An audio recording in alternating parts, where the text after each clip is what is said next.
Yeah. Simply ball dropping. What's up, family?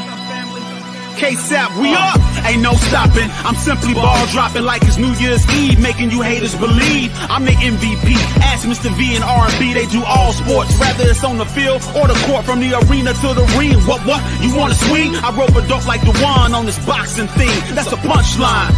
I'm the greatest of all time. Got something on your mind? Hit us up on the line for that round table talk. Ask B Hunt and Sheena and K-Sap too for their views on our dudes. Marriage Chronicles for you lovers. Oh, I'm married to the game.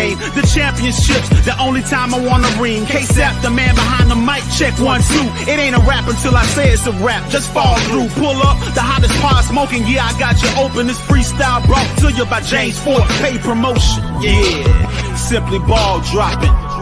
You know what time it is. Pull up, chop it up with your family, man. K-Sap, what up?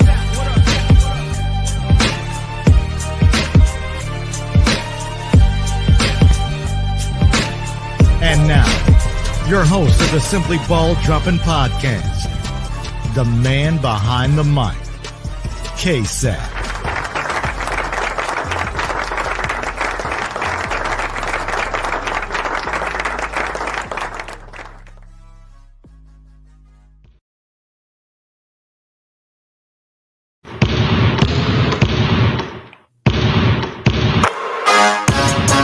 What we talking about? What's up, K-Sap? James Ford, that's me. Let me talk to him. Let's get it. I'm simply ball dropping. Chopping up these topics, man. I'm simply ball dropping. Driving coast to coast, making moves, ain't stopping. Driving coast to coast. Let me put you on game. These other podcasts out here talking that shit, but ain't repping the same. This my bro K-Sap, chopping up topics for your eyes. Tune in, you gotta watch this. Exclusive material for your radio, stereo, pumping high definition. Stop what you doing and listen. We smashing all competition. You better jump on this wave. Somebody pass me a mic. Simply ball dropping. Simply ball dropping. Chopping up these topics, man. I'm simply ball dropping. Making moves, ain't stopping. Driving coast to coast, making moves, ain't stopping. Simply ball dropping. Simply ball dropping. Chopping up these topics, man. I'm simply ball dropping.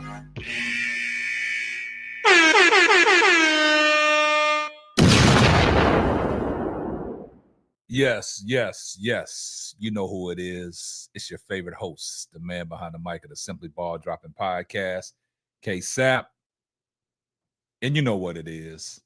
Before y'all enter the building and get comfortable, do me a favor. Come on, man. Let's start the month of December off on the right foot, man. It's the holiday season, man. It's about cheering and giving. So, man, give your boy a like on the video. Give your boy a like on the video. Oh, you motherfuckers. Okay. All right. I'm putting cases on all you bitches. So let's get it popping, man. Y'all see the title of the show. Back for more. But shout out to Jay Capone, the Don, for entering the building. Shout out to Donna Cox, always faithfully representing. Farrah X, Ragin Troy. I see y'all in there. I see you, Mike. Appreciate you liking the intro, man. Let's get it popping. We got more things on the horizon. New intro coming soon. Stay tuned for that. PJ Jones, I see you in the building. Yeah, gang, gang. That's what y'all say, gang, gang. But y'all see the title of the show, man. Back for more. The Chicago Sky, they released their schedule. Man, I think the WNBA is kind of slick. Y'all think the WNBA kind of slick, man? Y'all think they slick? You think the WNBA know what they doing? Man, it's kind of crazy, man, that we getting 5 more games between Angel Reese and Caitlin Clark. We getting 5 more games between. I see you, the other mic in the building. I see we got 2 mics in the building. I don't know which is which. See you, Andre Edwards, salute. I see everybody that's in the chat. When y'all come in the chat, man, do me a favor, man. Make sure y'all hit that like button, man. Come on, man. Give your boy a like, man. That's we trying to. This is December, y'all. We got to go into 2025 with a bang, man. So if y'all hit the like button and get these lives in that YouTube algorithm, man, I would appreciate it. The W twerking for clicks. Yeah, that's what they put that schedule out, man. And we got to talk about it. We got to talk about that schedule, man, that the Chicago Skies released today. And on that schedule, they got the Indiana Fever, Edison Comp. What's up, man? They was all good games except for the last one without Kennedy. Yeah, I am Zo Media. What's up, man? Yeah, man, we just want to talk about, the WNBA and the Chicago Sky. What the WNBA trying to do. They back for more. Got Angel Reese and Caitlin Clark headlining 5 games this year. Starting out in June. You know what I'm saying? It just shows Reese brings eyes in. People didn't want to say that, though. But I'm glad that y'all sat there and said it. Yeah, so we want to talk about it, man. We want to talk about what's going on in the W. Like I said, the WNBA, man, it's headline news right now, man. And it's crazy that the WNBA is headline news over everything. You know what I'm saying? Even when they drop the schedule, it's major news. Andre ever said Kennedy on the team, KSAP. I mean, yeah. Also, the Sky had Dana Evans in the promo. Yeah. But it shows, man, that the WNBA, man, is relevant, man. The WNBA is here to stay, man. I don't care what you guys say. I don't care what the narrative is out there. I don't care what people think, who the one that, really set the WNBA ablaze and on fire. But it's good for all the women that's in the WNBA because all the women are getting exposure.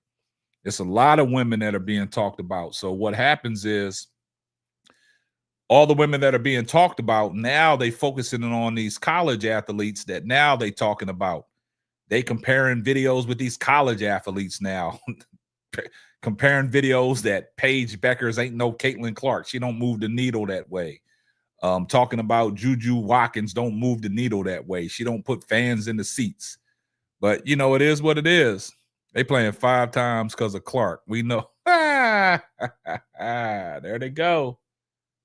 They only here to cause confusion. They only playing 5 times because of Caitlin Clark. Okay. If that's how you feel, then that's how you feel. I can't even say your name. I just call you 7. They playing 5 times because of Clark. We know what the ratings were for every Fever game. We know what the ratings was for the Chicago Skies game too, partner. So don't get that twisted. But the schedule has been released, man. Donna Cox, I see you. The W getting it. They know who to supply that money. AR bringing those eyes. Exactly. AR bringing those eyes, man. So they got it set off to jump off on May 17th. They playing Indiana on May 17th. Then they got them in June on June the 7th. Then they got them on July 26th. Then they got them on August 9th. And then they got them on September 5th. So the WNBA think they slick, man. They know what they doing. They know what they doing, man. So when they put this schedule out, they took time into putting this schedule together, man. They took time in putting this schedule. They know who the draw is. They know who the draw is. That draw is that Angel Reese, man. I don't care what people say. Paige is shooting 73% from the field. Yeah, she is, but, people still out there talking about she don't move the needle like Caitlin Clark. They going to do what they got to do, man. But it is what it is. We here to talk about this schedule, man. What's up, Jonathan Gonzalez? I see you in the building. A little sip. I hope Angel don't get injured and Unrivaled. Yep. Yeah, I see you, Tay. I see members starting to float in here. I see people starting to filter in here. When y'all come in, make sure y'all hit that like button. I see you, Tay. Got them playing once a month. Laughing my ass off, man. Yeah, the WNBA know what they doing, man. They know what they doing, man. See, what they're doing at WNBA is looking at everything that Angel Reese is doing in the offseason and how people are gravitating to her. So now they got to put they got to spotlight her now. The spotlight is on her. She gets all the attention, man. They coping. See what it is, man. She getting all this attention, right? You know, she's showing up at all these different events and all these other basketball games and all these football games. Now what's going to happen? They're going to return the favor, man. What's up, King Pisces Nathan? I see one of my moderators jumped up in here. I see y'all. You never late. Hey, K-Sap, I'm late. Good evening. Everybody in the chat, hit the like button, twerking for Angel. That's right. That website will be open on Wednesday, twerking for Angel. Mike said #1 rating game last year during the regular season was Sky versus Fever match. Exactly. And that ain't just because of one person. That for people that say that's just because of Caitlin Clark, y'all guys are crazy. Angel Reese had a major say in that. A major say in that. So I want y'all guys to get that. I want y'all guys to get that narrative out there that Angel Reese can't move the needle. That's the way. That's why the WNBA put the schedule out the way they put it. That's why the WNBA put their schedule out there. This shows that Kathy Engelbert don't give a damn about what the CC fans would say about the Reese or the other players as long as the money is coming. Yeah, exactly. Tay says exactly. The only teams playing each other 5 times this season. Exactly, Tay. Like I said, man, I'm not here to, downplay anything. We know that Angel Reese and Caitlin Clark are they attractions, and Angel is box office. That's just the bottom line. That's why the WNBA did what they had to do. The WNBA did when they put the schedule out. They the only teams that are playing each other 5 times. They trying to capitalize on all this that's going on. What's up, ADP Art Creation? Appreciate you coming back. One of my moderators and members back in the building. Woodrow Williams says, I'm a little late for the show, but I'm here for another banger. Be sure to like and subscribe to the channel. I appreciate that, Woodrow Williams. Tay said, if that wasn't the case, they wouldn't have scheduled 5 games between the Fever and the Wings. Yeah, that's what I'm saying. So that's what I'm saying. Yeah. Exactly. So everybody in my chat knows what the deal is. They know what the deal is. Y'all smart people because y'all hanging around me. Y'all are very intelligent people in the chat. Y'all know what they doing. Now see, just read into a little bit, read into things a little bit more the way I read into it, and you'll understand what they trying to do, man. It's not that hard. You gotta read the message within the message. And that's what I try to do. I read the message within the message and see what's going on. Exactly. See, Raging Troy? That's exact. See, they put it 5 times. So it's almost like a series. It's almost like a playoff series. So what the WNBA is doing, they trying to settle the debate. Yeah, they tried the first game. Look, that's what I'm saying. The first game of the season, ADP Art Creation for the Chicago Skies against the Fever, man. The WNBA is trying to set this thing on fire. They trying to create fireworks, man. Real mature, K-Sap. Just take the credit. Laugh out. Man, they won't let me take the credit. They won't let me take the credit, Mike. Yeah. What's up, Jay Burns? I see you in the building. They won't let me take the credit, Mike. I'm going to get credit somewhere, though. Mike said, K-Sap, they got like 2.5 million viewers, I think, when they played in the regular season during one game. Yeah.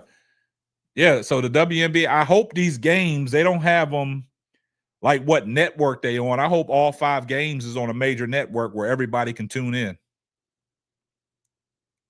Okay, Mike. Okay, I'm the Michigan Mike. Okay, got you. You the one that be on the panel. This Mike is the one that be on the panel. Am I correct?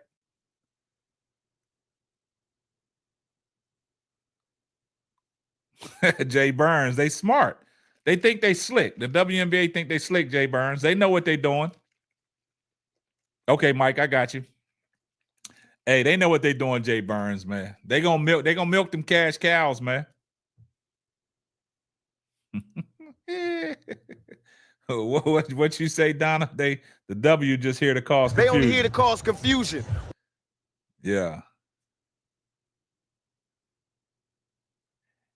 Yeah, if exactly, Jay Burns, they have to be played in. Yeah. I would love to see, hey, if they would let them games be played in Indiana and also let the games be played in Chicago. That would be off the chain, man. That would be off the chain. Yeah, 5 games is crazy. 5 games is crazy. I ain't mad at it though either, man. That's gonna be good for TV, man. That's good for TV. Mm-hmm. Good for TV, man. But like, yeah, we coming hot and heavy here in December, man. We coming with some crazy content, man. We're gonna turn this thing up going into the new year, man. I appreciate everybody that supports. I appreciate all the donations, appreciate all the super chats, man. Appreciate all the time that y'all spend over here on Simply Ball Dropping. Y'all make it fun for me, man. Y'all make it for me to want to come back and do these lives. Got a lot of people that hit me up telling me, hey, you going live tonight? They send me all kinds of stuff, and I greatly appreciate that. You know what I'm saying? So yeah, we did big things on in the month of November, man. We did big things in the month of November, man, and I can't thank y'all enough, man. I see you, Duvall. I see you, my brother Claude. I can't thank y'all enough for what we did in November, man. We did some major numbers in November, man. We did some major numbers in November, man. I just want to let y'all guys know that, man. We popped it off in November, man, and all this couldn't be possible without you guys. But we did some numbers in November, guys, and hopefully we can keep it popping going into December, going into the first of the year, man. That's nasty work. 5 games is crazy. Seneca Gordon said that. Yeah, so it's a blessing, man, to have people like you guys that always want to come back and support the channel and come back to my channel and look at the content. What's up, Stat? I see you, bro, Claude. That's right, man. We're a dream team, man. Yeah, the expansion draft is Friday. Yep, we got that. Yeah, we watch because we enjoy the content, KSAP. Thank you for the, yeah, I appreciate that, Mike. Always do, man. I always do, man. ADP Arc Race said, God, KSAP God got some great thing, man. I appreciate all the inspiration, man. Sometimes you need that, man. Sometimes you need that inspiration, man. And like I said, thanks to you guys, man, that, you know, I enjoy doing what I'm doing, man. And like I've said this, and I'm gonna keep saying it again, man. You know, sometimes the family and friends don't want to support you. That's why God said, I sent you strangers, man. And that's been resonating with me for a long time, man. So that's something that is major. You know what I'm saying? So yeah, it's on Friday. So you know, we're gonna be hot and heavy on Friday. We're gonna have it for everybody, man. You know what I'm saying? We just don't stop here. You know what I'm saying? We keeping this ball rolling, and this is how we gonna do it, man.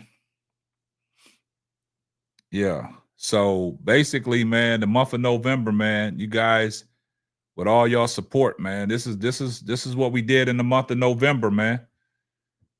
In the month of November, man, I gained 1,805 new subscribers.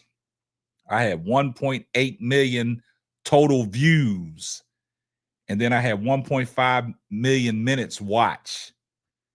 And that's all because of you guys that support the channel and send people my way. Man, we did some crazy numbers, man, in November. That's my biggest month ever on YouTube, man. That's my biggest month ever in the month of November, man. So I appreciate you guys. Like I said, I appreciate all the support. Appreciate the super chats, the donations. I appreciate all you guys, man. But I just wanted to share that with you guys, man. But the Sky and Fever could pack a football stadium. The W playing for real. Slim Reaper said, Angels, the money, you don't put your money away. You spend it like a credit card. That's what you do. You spend it like a credit card. So what y'all think about that schedule, man? What y'all think about the schedules, man? Like I said, man, that schedule is, man, that's pretty deep, man. What's up, Lakeisha? I see you in the building. Yeah, Lakeisha, we talking about the Chicago Sky schedule in the 5 game they got scheduled against the Fever, man. So you know that 5 more times they back at it, man. And I think the WNBA is slick, man. The WNBA know what they're doing, man. For all the people that's been sleep up under the rug, man. For all the people that's been sleep up under the rug and was talking all that nonsense last year, man, about Angel Reese can't, bring eyes to the games that she's playing in. Y'all guys are sadly mistaken, man. The WNBA has recognized what Angel Reese can do to the WNBA. And I think what's happening is they seeing everything that she's indulged in off the court and how she's moving the needle off the court and the way that she is very marketable. Brand deals are coming at her left and right. So the WNBA got to get on board. So what they do, they release a schedule and say, look, we're going to put Angel Reese against Caitlin Clark 5 more times. 5 more times. And then twerk on the podcast. Y'all crazy. Yeah, 5 more times, man. Yeah, but see, that's what I'm saying. Yeah, Lakeisha, the schedule's tough, but they built for it. They built for it. And the reason why I say they built for it, man, once we see what team is assembled, we're going to know a lot about the Chicago Sky, man. And that's going to help out all the draftees that are coming into the league this year. They're going to get a lot of exposure. That can, expand their horizon on their brand deals and stuff like that. Yeah. Man, shout out to Cutie Pie, always representing. She re-upped her membership for 2 months, man. I appreciate that. Congrats, K-Sap. Shout out to the chat. I appreciate that. Much love to Cutie Pie. She re-upped her membership for 2 months. Cutie Pie do got them Angel Reese, Twerk for Angel Reese shirts. They'll be on the website Wednesday. Like I said, y'all will get them at a discounted price. So for all the members that are in the chat, y'all get them shirts for a discounted price, those who want them. Yeah. Appreciate you, Cutie Pie. Yeah, so it's going to be interesting, man, because like you said, Lakeisha, that schedule is tough. I mean, it's a lot of games. It's the way they starting off, man. They starting off with Indiana, New York, Los Angeles, Phoenix, and then they got Dallas back to back, right? So in that stretch of them 5 games, that's going to tell you a lot about where the Chicago Sky stand at. That's going to tell you a lot, right? And when I say it's going to tell you a lot, because you don't want to get off to a slow start. You want to position yourself within the first 10 games. You want to at least, out of the first 10 games, you want to at least be over 500. Yeah, they built for Camilo and Angel, the last 2 reigning NCAA champions, MVPs. They used to the pressure. Yeah. So in the first, out of these first 1, 2, 3, 4, 5, 6 games, you at least want to be 4-2. Because I'm looking at the Dallas. You can get Dallas. You got a back-to-back with Dallas. You should be able to get Phoenix. You should be able to get Los Angeles. The only 2 tough games are the first 2 games of the season, and that's Indiana and New York. That's Indiana and New York. If you can get a split out of the Indiana-New York game, you position yourself well in your first 6 games. because you possibly go to Los Angeles, beat the Sparks. You can beat Phoenix. And then Dallas, you got Dallas on the back-to-back. Yeah, I mean, they might be nice with they might be nice with Paige and Enrique, but I still think you can get Dallas. I still think you can get Dallas. It'll be a challenge, but I still think you can get them. I still think you can get them. Lakeisha said, it looks like they want the Sky against the Fever, Liberty and Wings out the gate to maximize the money. What that's going to do, man, I have no problem with the schedule. I think what that's going to do is for all the draftees that are coming into the WNBA, that's going to put more eyes on them as well. Because now you think about it, like Jay Burns said, you think about it. If they can move them games to a NBA arena and you play it and they sell them out, so any team that Indiana or Chicago play is going to be box office. So anybody, for all the new draftees that are coming in there, such as Paige Beckers, Olivia Miles, if Flage comes out, Anissa Morrow, Kiki Afrin, you're going to get exposure right out the gate. Shout out to Cutie Pie for the $20 super sticker. Here comes the money.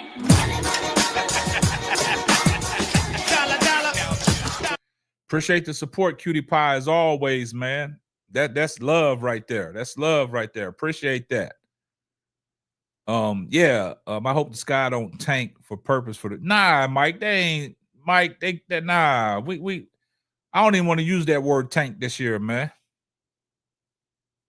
I can't do that, man. Jeff is going to be aggressive and free. Jeff got to swing for the fences, guys. He has to swing for the fences, man. Because now that schedule is out and you know what you up against, because that schedule ain't no joke. That schedule ain't no joke, man. So now, Jeff P., you got to swing for the fences, man. You got to knock it out the park, Jeff P. If you knock it out the park, Jeff P., we'll fall back off of you, man. We'll fall back. We'll lean back. Like Fat Joe said, we'll lean back. You know what I'm saying? Jeff P is being pushed into a corner. You think he's being pushed into the corner? Yeah, Jeff P on the clock. But I think, Jeff P might surprise us, man. He might surprise us, man. But I'm just looking at the schedule. Y'all gotta just take a look at that schedule, man. Them first 6 games, man. Indiana, New York, Los Angeles, Phoenix, Dallas, and Dallas. Man, we can likely jump out and go 4-2. The Sky didn't tank last year. Yeah.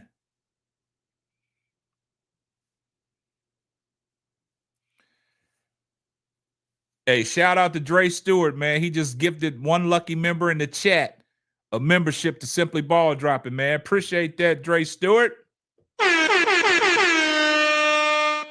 See, y'all the real MVPs, man. They gifting people subscriptions to the Simply Ball Dropping podcast, man. That is love, man.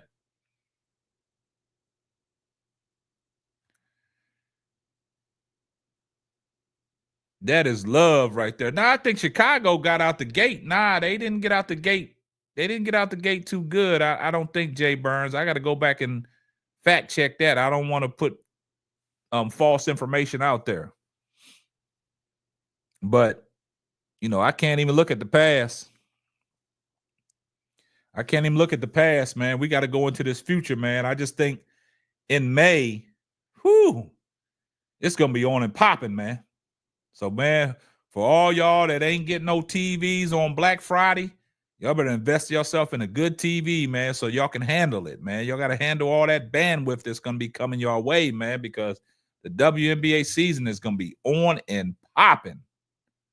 So if you ain't got yourself a TV that can handle all the glitz and glamours and all the star-studded people that's going to be in attendance on these games, man, shit, y'all better get ready, man. Y'all better get y'all popcorn ready. Y'all better get y'all's popcorn ready.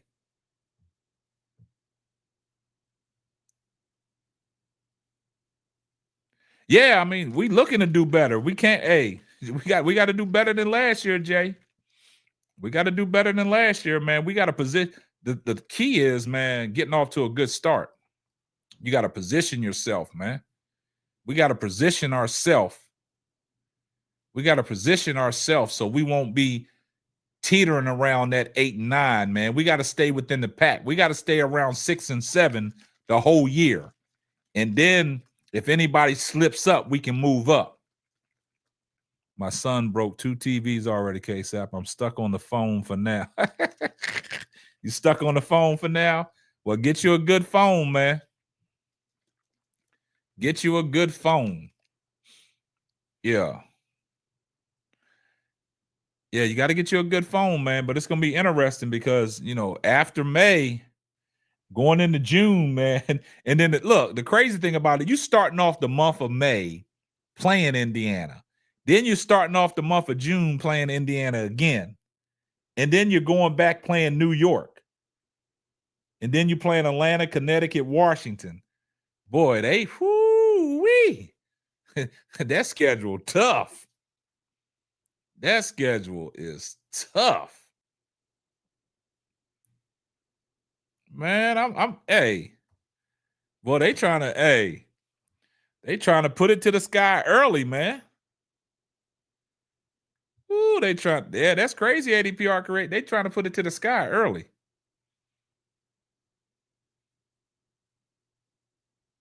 Yeah, we already know that, Lakeisha. I already said that. They got them 5 times, man. And the WNBA know what they doing.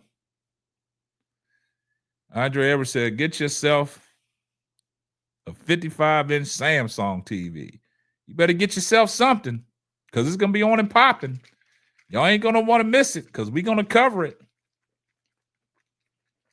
We're going to cover it. I went on and posted the link in the chat, man, if y'all want to come up on the panel.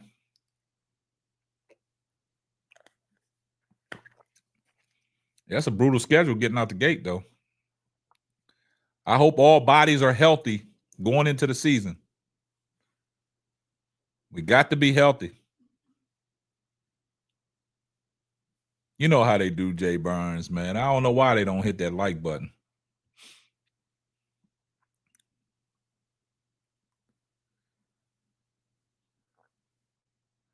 Last year, the Indiana had home court. Yeah. Yeah, for anybody that want to come up on the panel, the link's in the chat. Yeah, the bench, hey. It got to be popping. It got to be popping, man. That bench is key, ADPR creation. I said that, man, like Shaq always said. It's about them others, man.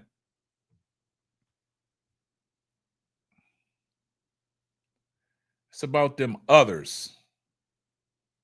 Because it's literally the same thing. Yo.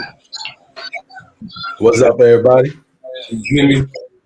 Yeah, what's going on? I got y'all, man. What's up, bro Claude? I see you in the building. Wody Mac, Jay Burns. What's up? What's up? Get nasty work. They give me nasty work. They mean business. They mean business. That schedule brutal to jump out there, man. Yeah, that's how we felt this year. That's how the Fever felt. Well, last year? The commissioner ain't nothing but only one. That's it. That's it. I said it to you guys in the middle of the season. She don't care nothing about no racist, no chance. She don't care about no picket signs. She don't give a shit about none of that stuff that's come, those obscene phone calls, mamas need security guards. She ain't focused on none of that other crazy stuff that's going on. What she is focused on is that bottom line, making sure that she around for the next 10 years. The only way she's gonna be around for the next 10 years as this commissioner, as this commissioner, is her bottom line. The next 3 years is very critical. Why I say 3 years? This year, next year, when the CBA and expansion, two expansion teams come in, because she's gonna have to show that she can handle 3 new teams that just was added to the 12, on top of making sure that the arenas and the girls are taken care of, the plane flights and all of these different things. The team that she got around her is in actual beast mode. She got 3 years, and then of course the last year will be how much they're gonna be able to put back into promotions and making it global, because that's the next move after 3 big years like we gonna have. Because you got to think about it. We got 3 big major drafts, three big major drafts that's coming, and it's gonna be real serious with these young girls that's coming here in this draft. So what I'm saying is that she don't care about none of what we were talking about. All she care about is the bottom line. And we might as well get used to some real nasty work. People get, you know what I mean? I just want our girls to be able to make it through this season. Yeah. I'm cool. I'm gonna say something to you, K-Sound. I'm cool with wherever they line up this year. Yeah. Because once the CBA do, then we'll know what our team really look like. We don't know what our team like this year. Yeah, with that schedule I mean? that they put out there, like you said, we don't know what our team gonna look at. But I'm just looking at this. I'm just looking at the month of May. I mean, it's brutal. And then going into June, it's like I said, out of the first 6 games, you got Indiana, New York, Los Angeles, Phoenix, and Dallas, right?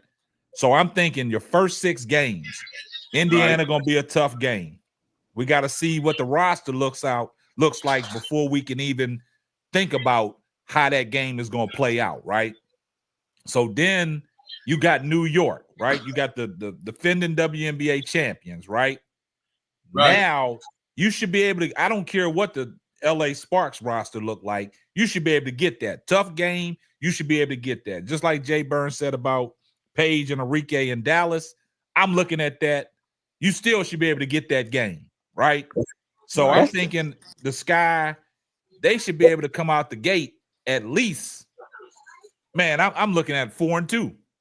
I'm looking at 4-2. I respect the optimism. I do respect the optimism. I still would like to see what they draft.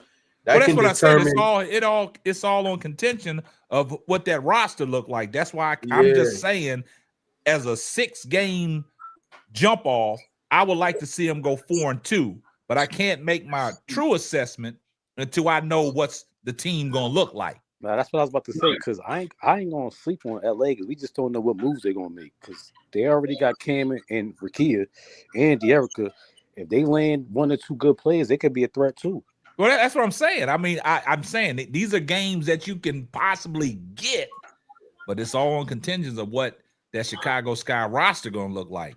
If Jeff P don't swing out for the fences and don't move the needle in free agency and don't bring back who we want them to bring back, then we possibly can look at 2-4. You see what I'm saying? I'm just looking at of what's going on with the teams of what they had last year on possibly, because I don't think New York gonna make no moves. No. New York is probably set in stone on what they got, right?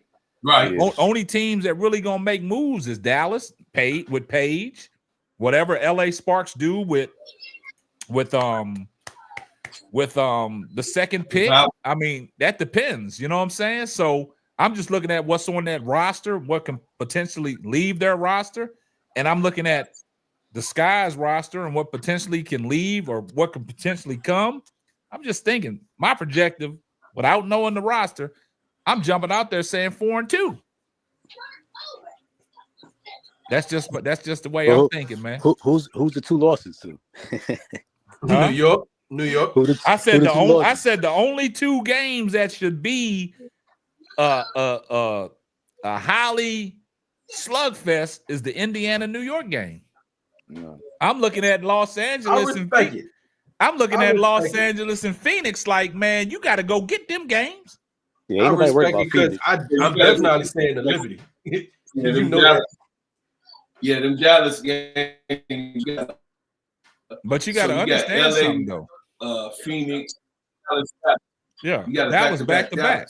So, like I said, like I told Wody, like in the middle of last year, before all the injuries and stuff, shit, goddamn, Chicago was matching up with New York pretty good. Oh yeah. We gave New for York whatever their first reason, L, man. Angel seems to guard them hybrid big. Oh, she had hybrid Breonna forwards. Stewart, man. She gave him Breonna Stewart fits. Yeah, she guards hybrid forwards for whatever reason pretty good. The Fees and the Stewarts of the world. There's not that many of them though either though that's gonna give you buckets like that. My only point where you say, yeah, we got to see what the roster gonna look like. I'm looking at it like, okay, do you get some offense you get picked up in that draft? You pick up some offense in that free agency, you know what I'm saying? And contingent on that do you maintain Kennedy Carter.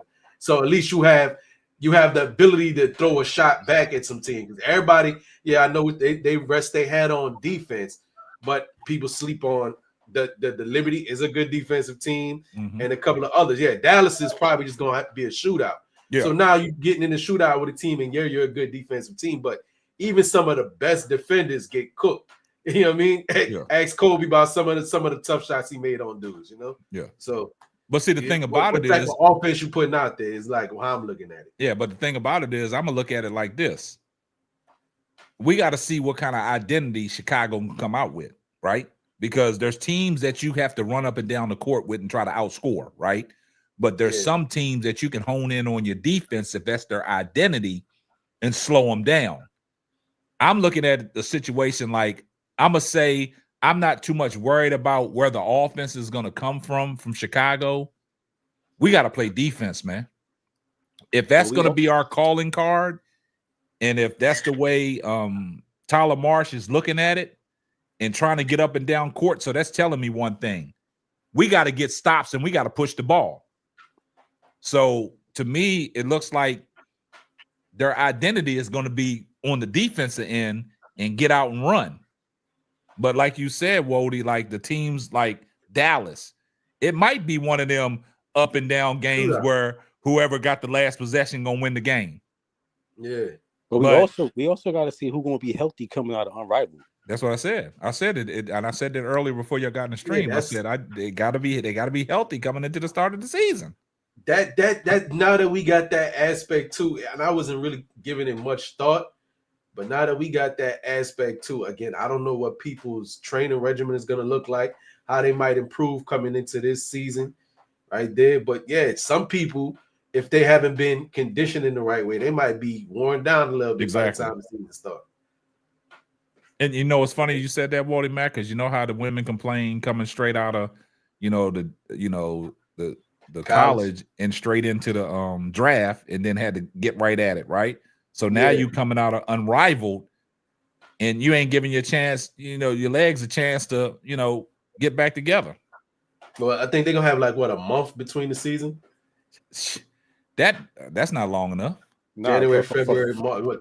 Unrivaled finishes in March, I believe, right? No, Unrivaled finishes in February. Oh, March, 2 months? April, May. Yeah. But if you know what, all right.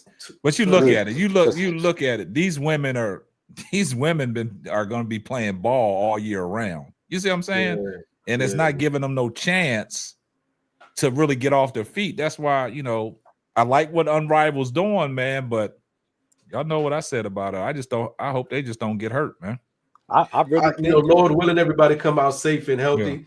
Yeah. It could be one of them all-star game situations where people don't go 100% because they trying to preserve themselves.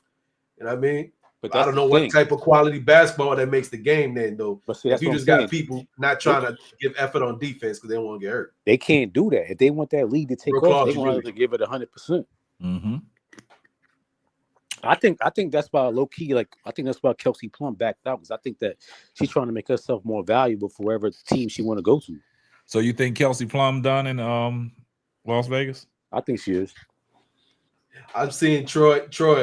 Some people are personable and you would like to listen to them. Some people you only want to see what they do. And I'll use Jordan as an example. Has anybody during his playing days recall, Jordan being a lightning rod off the court because of his personality? No. Yeah. But they just like watching him play. Well, listen, check this out, y'all. Come here. if they was playing overseas, they still would have to come for recovery because they don't stop playing in China, especially in the playoffs. That's gonna be March Madness. So Yeah. if they was playing overseas or if they was doing Unrivaled, and then the other thing is, brothers, is that they gonna play hard. They finna go get it. They got to build this league because you have a lot of women, no matter what the hype is about. It's a lot of them that don't want to go play overseas, and it's a lot of them afraid after that Brittany Griner situation, to go overseas. You got what I'm saying? So I'm just telling you that at this point, this Unrivaled thing finna be unchained for real. They finna take care of business like we discussing. It's gonna be some injuries. It is gonna be some injuries, but I just hope that our girl use her her time in the Unrivaled of learning and building them shooting skills and them dribbling skills because it's full court. So it's not half court, it's full court. So you know what I mean? She dribbling, putting the ball down, shooting those J's, not so many inside rebounds or trying to, do a lot of inside stuff. I would like for Reese to work on her outside game like she's working. This is the opportunity for her, even though they're going to take this league serious. Trust me, y'all, because this is a lot of money.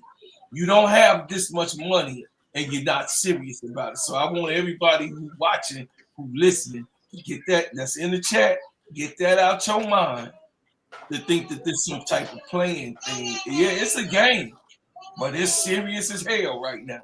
Because guess what? You also get a bonus in winning the championship. You get a bonus. You get bonus pay. They got to set up like it's the NBA. They get paid more than the WNBA. They got to set up like the NBA as far as you go in the playoffs. And then the one-on-one, whoever wins the one-on-one, the final one, she getting that moolah. She getting that paper. So it's a serious thing. And we can't take this lightly because it's not finna be light. Y'all gonna be like, God damn. So I just hope Angel Reese just take it easy. Nah, that's a fact too, because not only is it 3-on-3 full court, but it's not like 5v5. Like depending on how the shot clock works, that's a lot of running up and down the court, jumping up and down the court without getting no real slowdown. Like that might be bad for a lot of the bigs' legs out there, especially like Aaliyah Boston, who's like I think Aaliyah Boston's kind of sometimes overweight. So if she don't show up in shape, that's gonna be bad on her legs. Like I don't know. We got to see how it goes. But it may be good. I'm looking at it two ways. It may be good for some players for some conditioning people, especially for people who can use as much reps as they can, because they got, even though they said the way that they started, we got the 30 of the best, but now they had to start, reaching out to people who probably they wouldn't have initially. Say, like, I use Ray Burrell comes to mind, even though I like that she's solid, right? But this may be good for players like Ray Burrell and them to start getting them in shape, getting them to go against some of the top competition they may see regularly, and get them, get them in the right mindset and get the juices flowing for what the season's about to come up. But for those that are established, I don't know why, like I have a stinking feeling in my mind. I think the proper term for what I'm thinking is called, hot dog is something else. But the term, like basically like you're not giving 110%. You running on 80. You know what I'm saying? And my 80 is still better than 60% of y'all. So I could give you 80, and I could just put my hands up on defense and swipe at a ball here and there, but I ain't going too crazy. You talking about certain stars that's gonna be on 80, bro. I'm talking about these girls that ain't got Angel Reese or Stewie. You know what I mean? The reigning champion Stewart. Like I said, for example, like the Ray Burrell and them, like the Rachel Bannon and them, they probably would be going crazy on. Make a statement. You got these girls going. Tasha Cloud, she She auditioned because Tasha Cloud got to go somewhere. She already talking. She was already online, going off on the 6 man that they have. So Tasha Cloud trying to find a place to be. So this is Bro, Claude, you got the kids back there fighting, man. Man, them grandbabies out here doing. They doing what fighting, they playing. I can tell he up there having fun back there. Hey, it's Junior. That's the third. That's Claude third. That's Bro Claude the third. You know. Hey, y'all, quiet on the set, man. Quiet on the set. Take them upstairs, G. Yeah. All right. Hey, I see Mike jumped in here, man. What you got, Mike?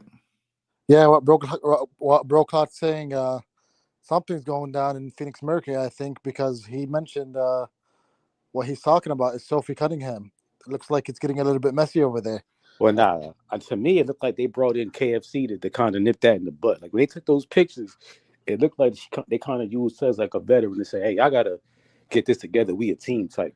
Again, I don't know when they took them. Somebody brought that up too. Like that could have been done before. But the thing I don't like at all with this situation, regardless of who voted which way, we've been knowing from the beginning of the season. The girl said she support Trump and she voting for Trump. She been jumped out the window, and people was like, "I ignore you off to the side." And I mean, don't get a girl pushback now because the nigga actually won. She been told you who she rocking with.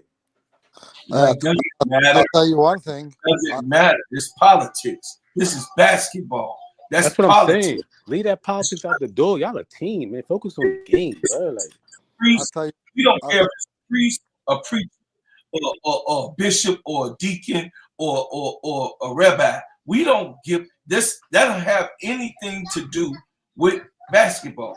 Politics has nothing to do with basketball. You understand?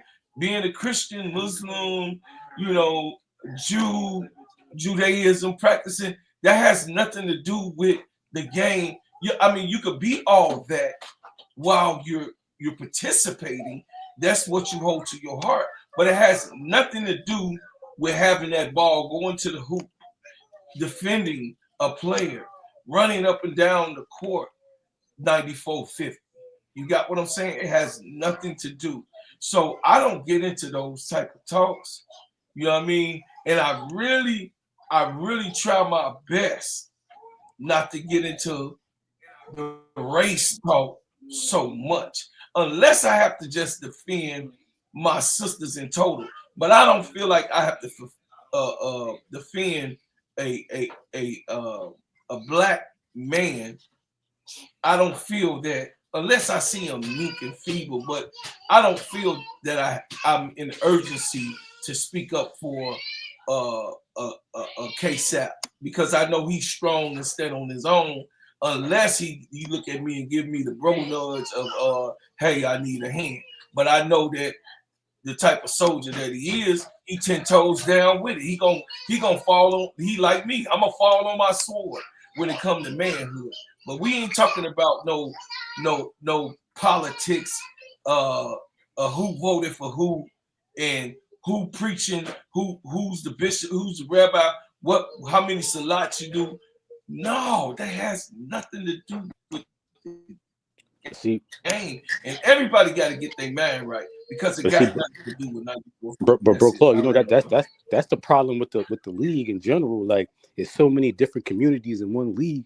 Like, I'm worried about Hannah her dog go, because she had her little statement. So 90% of the league is LGBTQT. Yeah, they might try to get her up out of it because of what she said. And I'm just like, yo, just leave it off the court. Just play basketball. Yeah, it's a fine line, man. When you're talking about that LMNOP community, man, it's a fine line, man. So, man, you can get ostracized when you talk about them. I think Hannah her dog gonna have a hard time dealing with that in the league for real. And I ain't trying to throw no aspersion across the whole, but you usually will see, because of what the culture and what they uphold, that'll be the one way that you get people ganging up on you, so to speak, and have you ostracized on the outside looking in. Even within your own team and own locker room, they kind of keeping you at arm's length. And it's unfortunate, but like this, it's one of those things in life where it's like you may hold certain ideas and you gotta be quiet. You gotta keep your ideas to yourself. Everybody else's ideas working, but you gotta be quiet. Yeah. I just feel like they're gonna have to make certain sacrifices for right now. Like for right now, get your league to a position where y'all could actually have those discussions. Right now, they don't really have the leverage to be doing that.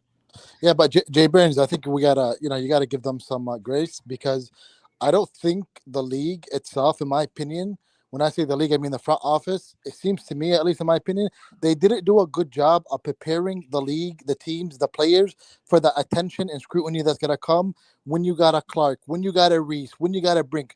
They brought fans with them, millions of fans, and with that, you're gonna get some bad fans. But there was no way to prepare for that because There is a way. There is a way. What I'm saying is nobody, like, there was talks like, we don't know if it's going to translate. We don't know if those college fans is going to just straight up come to the WNBA. That was talks for a while.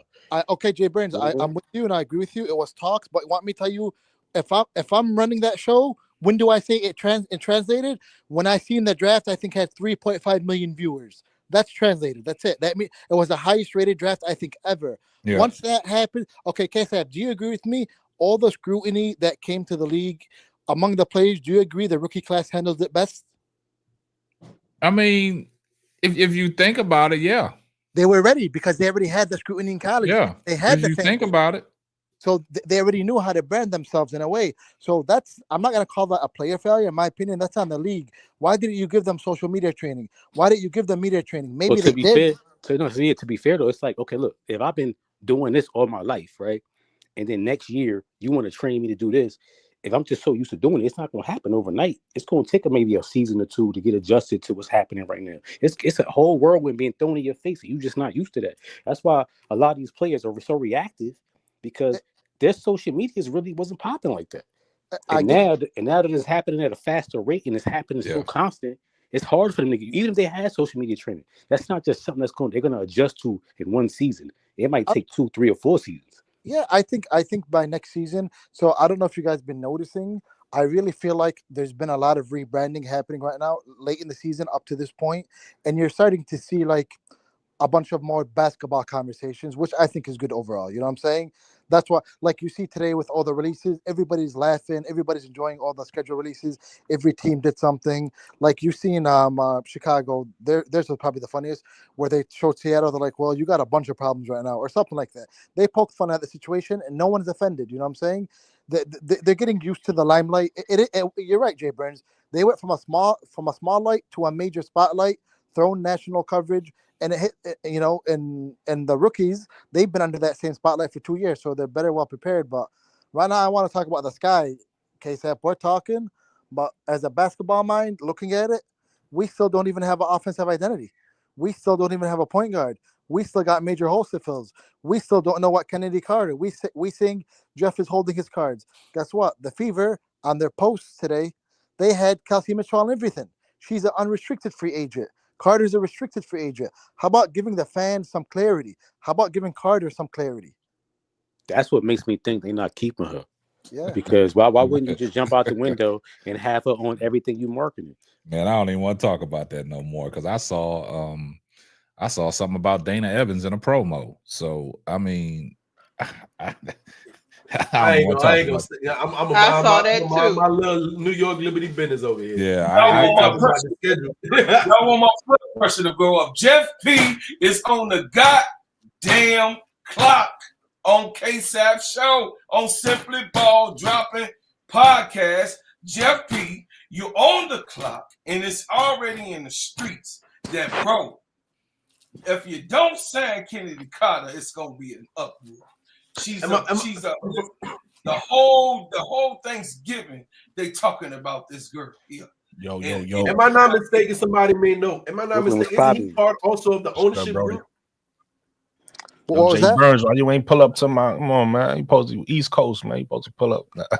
Nah, I ain't gonna lie. I gotta put my notifications on your shit. And Jay Burns, asking if anybody knows if Jeff Pagliacca is part of the ownership group too. I think I heard that rumor. That he's the GM, you know, like how he on his Jerry Jones type, like he owner and get to do the GM thing, like he's part of an ownership. But he worked as an assistant. he don't have any stake in the yard except for his position. But he was around the owner for like a long time. This is the owner's boy.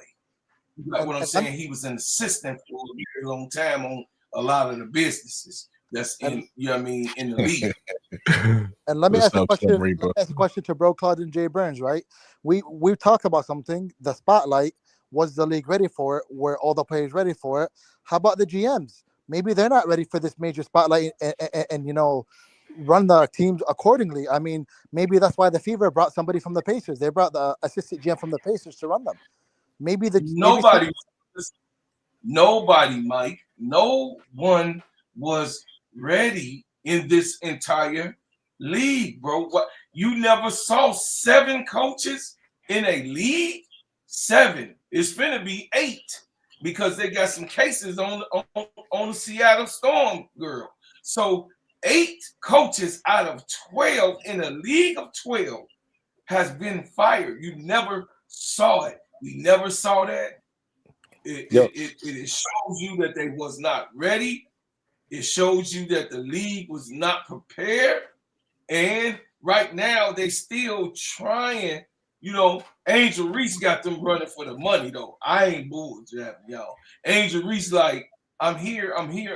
So they loving it, but now they got in this off season, they got a little chance to catch up. And then of course, with y'all got to look at with the Unrivaled, they get a good chance to adjust their strategy in the game and be prepared to bring these girls in for next summer season. Because Unrivaled, I'm telling y'all, do not underestimate. I'm trying to tell you, them girls trying to get paid. They're getting paid more than what they getting paid in the WNBA. You got what I'm saying? They finna have at it. They not finna play around with TNT's money. They finna go ahead and do what they need to do so that this can be a situation where they don't have to go overseas. Because listen, 60% of the girls, I'm telling you facts, a little bit more over 60% of the girls do not want to go overseas. That's a fact. That's a fact. Sample top facts. It's tough. I don't know if you no. I stayed good. I stayed overseas for a month before in Germany. It's tough. I was in a beautiful city, but I was fighting to get back. I was like, no, I need to get back to my family. I didn't want after a couple of weeks, it gets old really, really quick. Yo, it was good, everybody on the panel. Lakeisha, Mike, Jay Burns, steady serving, Wody, big dog K-Sat. Listen, I went live earlier and I was tired. I laid down, got a headache, and I saw my brother K-Sat went live. I said I got to get back up and get on my brother K-Sat. I went live too late, man. I just got in from b-ball practice. Because listen, I wouldn't have the ability to go live if it wasn't for K-Sap. So I said I gotta come back and grace his panel. How was man, some of them kids, they just don't listen, man. You know what I'm saying? It'd be a struggle with them kids, man. No, and it's 12U. L, what's going on, L? And you think, I was about to ask, because is it that don't listen, stubborn head? Like it's that young Wody. It's young Wody. That's what he's dealing with. I was trying to, because our first game Saturday, man, I was trying to implement our inbounds play and our side out and our press break. And they just, you know what they're gonna do to you, right, K-Sat? Nah, my son got him in order. I said, son, go out there and get him in order. they're gonna treat you like they treated Teaspoon. If the players is not following your direction, they're gonna say you ain't got no X's and O's, and and K-Sap don't know what he's doing. K-Sap don't. They're gonna blame you. They're gonna blame you. They can't blame me. That's why they brought me. I've been coaching for 7 years, man. That's why they keep bringing me back, man. The kids gonna get out there and not listen. They're gonna be like, did he teach him any out of bounds plays? Like, did he? I got it now. Yeah. I don't know, for certain age groups, they looking at it like as long as the kids having fun. No, man. My first couple years, I had them little. The first couple years, I had 8U and 10U, so I'm teaching them the game. You know what I'm saying? They learning. But these last couple years, I done had 12U. Like last year, man, I was so upset, man. We was playing in the semifinal game to get to the championship. One of my best players had COVID, man, and she couldn't play, man. And we got knocked out, man. That hurt. Hey, listen, I'm gonna piggyback off my brother K Sab said it last show. I think it was last show.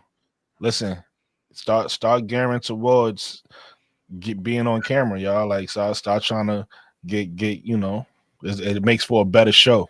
Yeah. When we on camera, so it's like not, you know, if you don't feel comfortable today, I get it because I don't always be on camera. I'll be laid up, but like one thing you could do, like I said last show, is it's cheap. You go on Amazon, buy yourself a little tripod for your phone. It'll be easier because nobody want to be sitting like this all day. Yeah, you know what I'm So saying. you buy yourself a little tripod for you. Yeah, there you go. You buy yourself a little tripod. It's easier. Yeah. Just some advice to people. Yeah. Yo, Brooklyn, what time you be going live though? So I try to go live when I get home from work. So I'm gonna try to go live consistently from 6 to 8. Wow. Now see how you got a timestamp on it from 6 to 8, but he want to have me in here Eastern for 5 or 6. time. But hold on, he want to have me in here for 5 or 6 hours. You see what he said 6 to 8. So he got a start date in. But I'm not like you. You listen. You got the luxury to do what you want. I'm like, I can't do that. I gotta. You know what I mean? I gotta try to. But you grooving, you building. I see you. But look, but for the people that just came in the stream. We was talking about the Chicago Sky schedule, right? I don't know if y'all saw the first 6 games of the schedule. I know Lakeisha was chiming in on the thing, said it was brutal. So the first 6 games, they jumping off against Indiana, New York, Los Angeles, Phoenix, and they got Dallas back to back. Okay. So I'm saying without not knowing who is going to be on that roster, I'm thinking, hey, they can jump out 4-2. The reason why I like that though, even if they don't jump out 4-2, I'd rather my team go through the growing pains early. So when you have a schedule like that, it forces you to work on things and figure things out early because you could go into a hole. And that also tells me that if they're gonna give us a top heavy schedule, it's gonna be easy on the back end.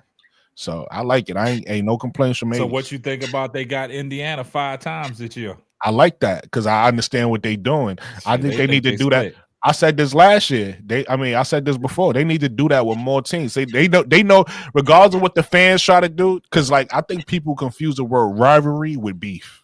Yeah. Angel and Caitlin Clark don't got beef. Yeah. They got a rivalry though. She already put that to bed. They don't have beef, but they have a rivalry. But I think the WNBA need to formulate more. They need to just formulate more because the more rivalries, the more people want to watch. Yeah. Hey, Afro Sheen 42. I just put Brooklyn's link in the chat, so you can go ahead and just hit that link. Thank you. Yeah. Okay, sir. Yeah. Piggybacking off what Brooklyn just said. I mean, the way that Chicago threw shade at Seattle, that might be another rivalry for y'all. They're pushing the Aces and Liberty rivalry also. They're pushing that. Oh, that's gonna be forever in the day. Yeah, that's gonna be because they met in the finals. That's how you supposed to get rivalries. Angel, the Chicago and Fever rivalry is not a typical rivalry, right? A typical rivalry is teams that meet, and you gotta meet in the playoffs, not even in the finals. You gotta meet in the playoffs twice, right? And each team gotta get a win. Then the rivalry begins. A rivalry don't start if one team is beating the other team all the time. One team got to beat the other team, and then the other team beats the other team, and then you got a rivalry. So Aces and Liberty got a real rivalry. Yeah. A lot of times people would say games of consequence too, because I look at it like, why do the Knicks and Miami Heat from the old days have a rivalry? Why do the Knicks and Pacers have a rivalry? Because that happened. What I just said. Ever really, besides the Knicks and the Pacers, really had games of consequence as it come down besides the playoffs. No. You know the Heat and I was going to say too. Knicks and Pacers. Definitely. I was just I going to understand say that one, but why the Knicks and the Heat? It's not always about wins or losses. Because I'm going to tell you, everybody knows I'm an LSU fan, and Alabama beats us probably 60% of the time, or 70% of the time, and it's still a rivalry. I got you. That's college. I can't even talk about that. I don't know how rivalries start in college. So you're right about that, Lakeisha. But to answer your question, Wody Mac, couple reasons why that happened. One reason is a lot of people don't know about the Larry Johnson Alonzo Mourning beef. So if you know about that, they had beef when they was both in on the Hornets, Charlotte, right? On Charlotte. So then Larry Johnson comes to the Knicks. Alonzo goes to the Heat. They both had beef in Charlotte because they both wanted to be the number one player. All right, hold on just 1 second. I'll let you get back to that, Brooklyn. Hold on just 1 second. Here comes comes the money.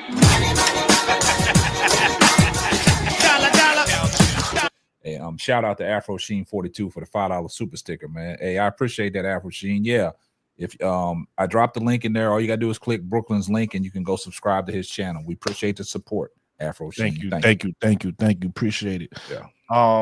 So that happened, and then also they did Wody Mac. They did meet in the playoffs. So if you go back and look at, you could pull it up right now. If you just look at the matchups in the playoffs from like 90, 97, 96, 97, 98. Like if you just look at those matchups, you'll see the Pacers, the Heat, and Heat, and maybe one other team was always meeting. And they were always, one would knock one out, one would knock the other. And that's how those rivalries started. And we already know it's like that in WNBA now, but in that time, the NBA was physical. So they was throwing bowls and they was getting to it on the court. So that's where the rivalry started. And here's the funny thing. That's where the rivalry is from. Today, it ain't like that. But the rivalry from back then, it's the 90s rivalry that's still carrying on today. You get what I'm saying? And that's what I feel like the WNBA need to do now, because one thing is happening now, and please don't shoot me, old WNBA fans. It's a new fan's opinion. Old fans keep trying to tell me about the rivalries that started in 97 and 98. I don't care. I wasn't watching it.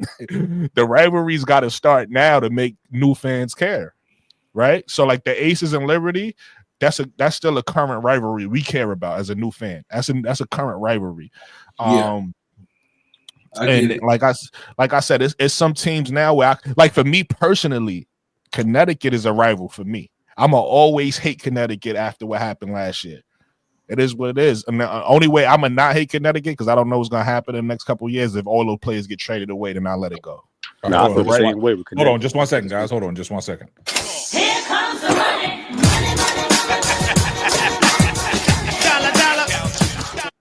L said, appreciate the $5 super chat. L, if the Sky puts the proper pieces in place, then I'm hopeful.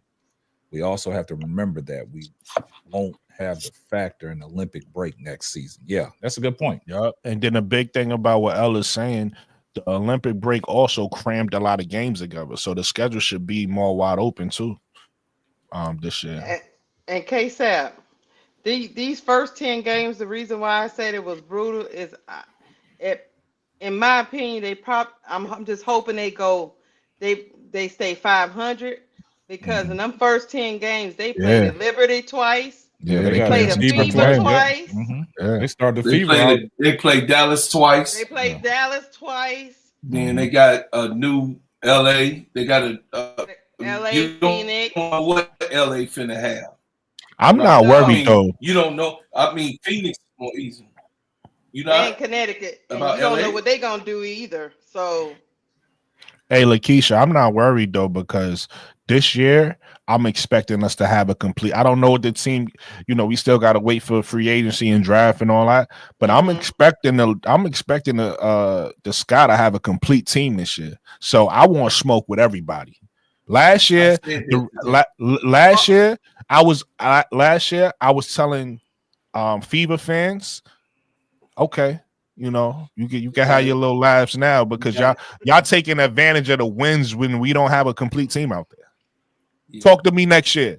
Talk to me. Putting the pressure on Jeff P now. I'm not, because I know regardless, to me, I'm not worried. Everybody is so worried. Listen, I want Olivia Miles, but everybody is so hung up if we get her with. The way I see it, we're going to have a good team regardless. Like, I'm not worried about Kennedy coming back, not coming back. I'm not worried about getting Olivia. I'm not worried about it. We're going to have a complete team, period, no matter who's on the roster. And I want smoke with everybody. Now, the play style that they were employing, it was very similar to what Connecticut did and was able to win a lot of games with it. Now, somebody else can tell me what they see the difference between Connecticut and the Sky, but that drag, slow it down. Get into the post, and play tough physical defense. And Connecticut was able to do that to like a 10-game win streak. I think 9 or 10-game win streak beginning of the season, and second or third best record in the league. So I would assume that the Sky is probably going to continue with that same approach. I don't know though if it's going to be like I said, that effective per se, in the same vein that the way the Connecticut Connecticut did it. You know what I mean? Because again, We I just still gotta want to get. see. We have to get a bench though. Connecticut had a Yeah, bench. Yeah, So, but they Tyler had Marsh, other pieces that so, Tyler, made a difference. And look, and Connecticut's power forward was basically running their point so whoever was Right. exactly. saying that, as a non-scorer. Right. whoever was saying that, that's exactly what I was envisioning them playing like Connecticut. But you want me to tell you what I think is going to be a big problem in that situation? I'm of the opinion that next year you're going to see the refs call a lot of fouls. I don't think they're going to let that side of play go because they used to ignore so much fouls that I went to Google and I Googled and I checked, and apparently, based on what I found on my Google results, hand checking is not even allowed in the WNBA. It's illegal, but they don't call it. Well, guess what? That helps us, Mike, because there's a lot of fouls that were on Angel and Camilla that were not called. It was And to definitely. go back to Wodie's point about playing like the Sun, I think they played like the Sun last year. I was actually, if you look at the numbers and the stats to what you're saying, Wodie Mac, our play style was just like the Sun. But I think the way Tyler Marsh want to play, I think next year we're gonna play differently. He wants shooting across the board. Right. So I don't think we're not play playing like like the Sun next year. I agree with you, Brooklyn. Yeah. Don't spread that. I don't think he want to play like that. Yeah, he don't want to play like that. So we're gonna play differently. And Brooklyn, if you look at the Connecticut Suns offense, even though it was slow, they actually had a very sophisticated offensive half court set. They were so heavy based on off ball movement and off ball cuts, with Alyssa Thomas finding. That's what I was about to say. The difference with us and the Connecticut Sun is they had a designated playmaker. We didn't. Absolutely. So yeah, so they had somebody who would average, because if you I was looking at all the advanced stats when we had like 7 assists. Everybody was worrying about the points, but when we had like Mabry or Lindsay Allen get like 7+ assists, we won a lot of games. Yeah. And what Connecticut Sun had was somebody consistently who would do that. We didn't have it consistently. We would have it every once in a while. They would have those numbers. Alyssa Thomas was doing that consistently. Now she had consistent high turnovers too, but it's another story. But they had a playmaker. They had a designated playmaker. At least she was trying to play make it. Right, We didn't have anybody trying to do anything. There you go. What'd you say, Lakeisha? She was trying to play At make. least she was trying to play make. Right. I respect even the try, but she's fairly decent at it because she got good velocity on her passes. Right. She's timely. It's And like she's on time, on target, like LeBron like to say, on time, on target with some of the passes. And Broclaw, since you came out the basement, man, you look like you got 20 years younger, man. Hey, sister, thank you, brother. Hey, sister Lakeisha, I wanted to ask you and sister Tony. So these next 10 games, I'm a dynamics, right? So I'm looking at the dynamics of the ultimate have to win. The dynamics of have to win. Do you feel like we have to win these first 10 games, 6-4, 7-3, 8-2? I'm 5-5. 500 would be good enough for me. Okay, now I knew you was gonna say that. So just y'all just listen to me for a second. If they come out of this thing 5-5, I'm gonna be disappointed. Let me tell you why. Because of all of the scrutiny that we as Sky fans had to go through with the firing of a coach. They playing with our main piece right now.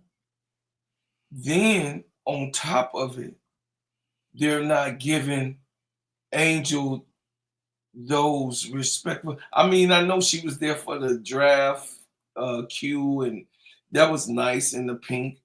But I'm saying earlier, she wasn't feeling their ass. and she put out the tweet, the snakes, you know what I mean? When the grass is low, the snakes come out, right? So, you know, this organization rubs everybody a little, everybody that loved them a little bit the wrong way. Now, when I say a little bit, it's not a lot, because Jeff P have to his, you know, I'm with Brooklyn on that.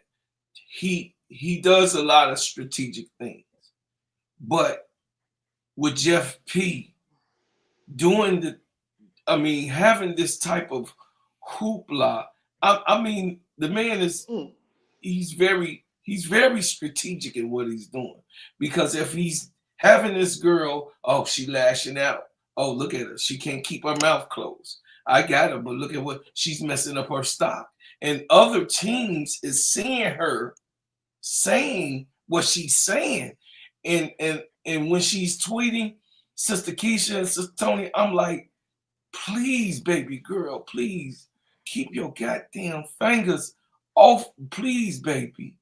I mean, somebody take her phone. Just be quiet, baby girl, because we love her. You got what I'm saying?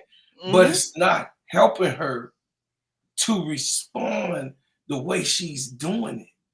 And they're making a case of why she could only get $75,000 on the Sky, because they're gonna keep her. I believe it's a no-brainer. You're not finna throw away a $75,000 piece. That's really a actual what they call those players. She's a what is the case app? She's a the top pay, what they call the top scale. She's Max. a top scale. Max. She's a max player. Yeah, she's a max player. Right. She's actually, but she's not gonna get the max until, I said this on somebody else's podcast, she's not gonna get the max until the next 2 to 3 years. Why it's gonna take her 3 years? This year, coming back because of the play that Jeff P did this year with her, she's not gonna get max next year, because we already know why. The CBA. That's right. So everybody's signing. But that's what I said the last time. But let me explain my 5 and 5. Sister Tony was talking about that. So she's already capped 1 year. She's not gonna get max next year, because somebody already know. Tony, your background. Somebody got background feedback. Bro Claude, let me explain my 5 and 5. But that's what I said the last time. Yeah. Okay. Let me Tony, explain you my got 5. background feedback. Tony be listening on YouTube. Yeah. I'm gonna explain my 5 and 5. You know, my 5 and 5 is grace only for Tyler Marsh, though. I agree. He's a new coach. He's coaching people he's never coached before, and he's got to bring in all these pieces together and get them on the same page. I'm gonna give him a chance to do that. You might give him a chance, but is Jeff P gonna give him a chance? Right. I'm saying, but would you be upset? He asked me would I be upset, and I would say I wouldn't be upset, only because I'm giving Tyler Marsh grace, not Jeff P. Tyler Marsh. It's hand in hand, baby girl. I mean, I know it's hand in hand. Tyler Marsh right now, he's not saying. Right now, he had a chance because they were showing Kennedy Carter while he was talking on the news, and she was on like 4 different news channels while they was doing his fresh interviews. But now he's been back on this week and last week. Can I give an optimistic take? You know, Lakeisha know I'm optimistic. Go, Mr. Optimistic. I'm gonna be honest with you. I would love to have a great start, but for me, it's not about how you start, it's how you finish. So if we have a great start and we start off 5, whatever, I want to be playing the best basketball at the end of the season, because if we playing our best basketball at the end of the season and we go into the playoffs on a roll, then we you know, odds are it won't be no first round exit, because I don't want to listen. Last year was the year I wanted to struggle. Anybody who known me last year, no case I could tell you, I was preaching lose because of a girl named Olivia Miles. I was preaching I don't want to make the playoffs. Next year, totally different. Why? One, I mean, now I want smoke with everybody. That's number one. Number two, we in the same situation next year. A lot of people don't know that or forgot that.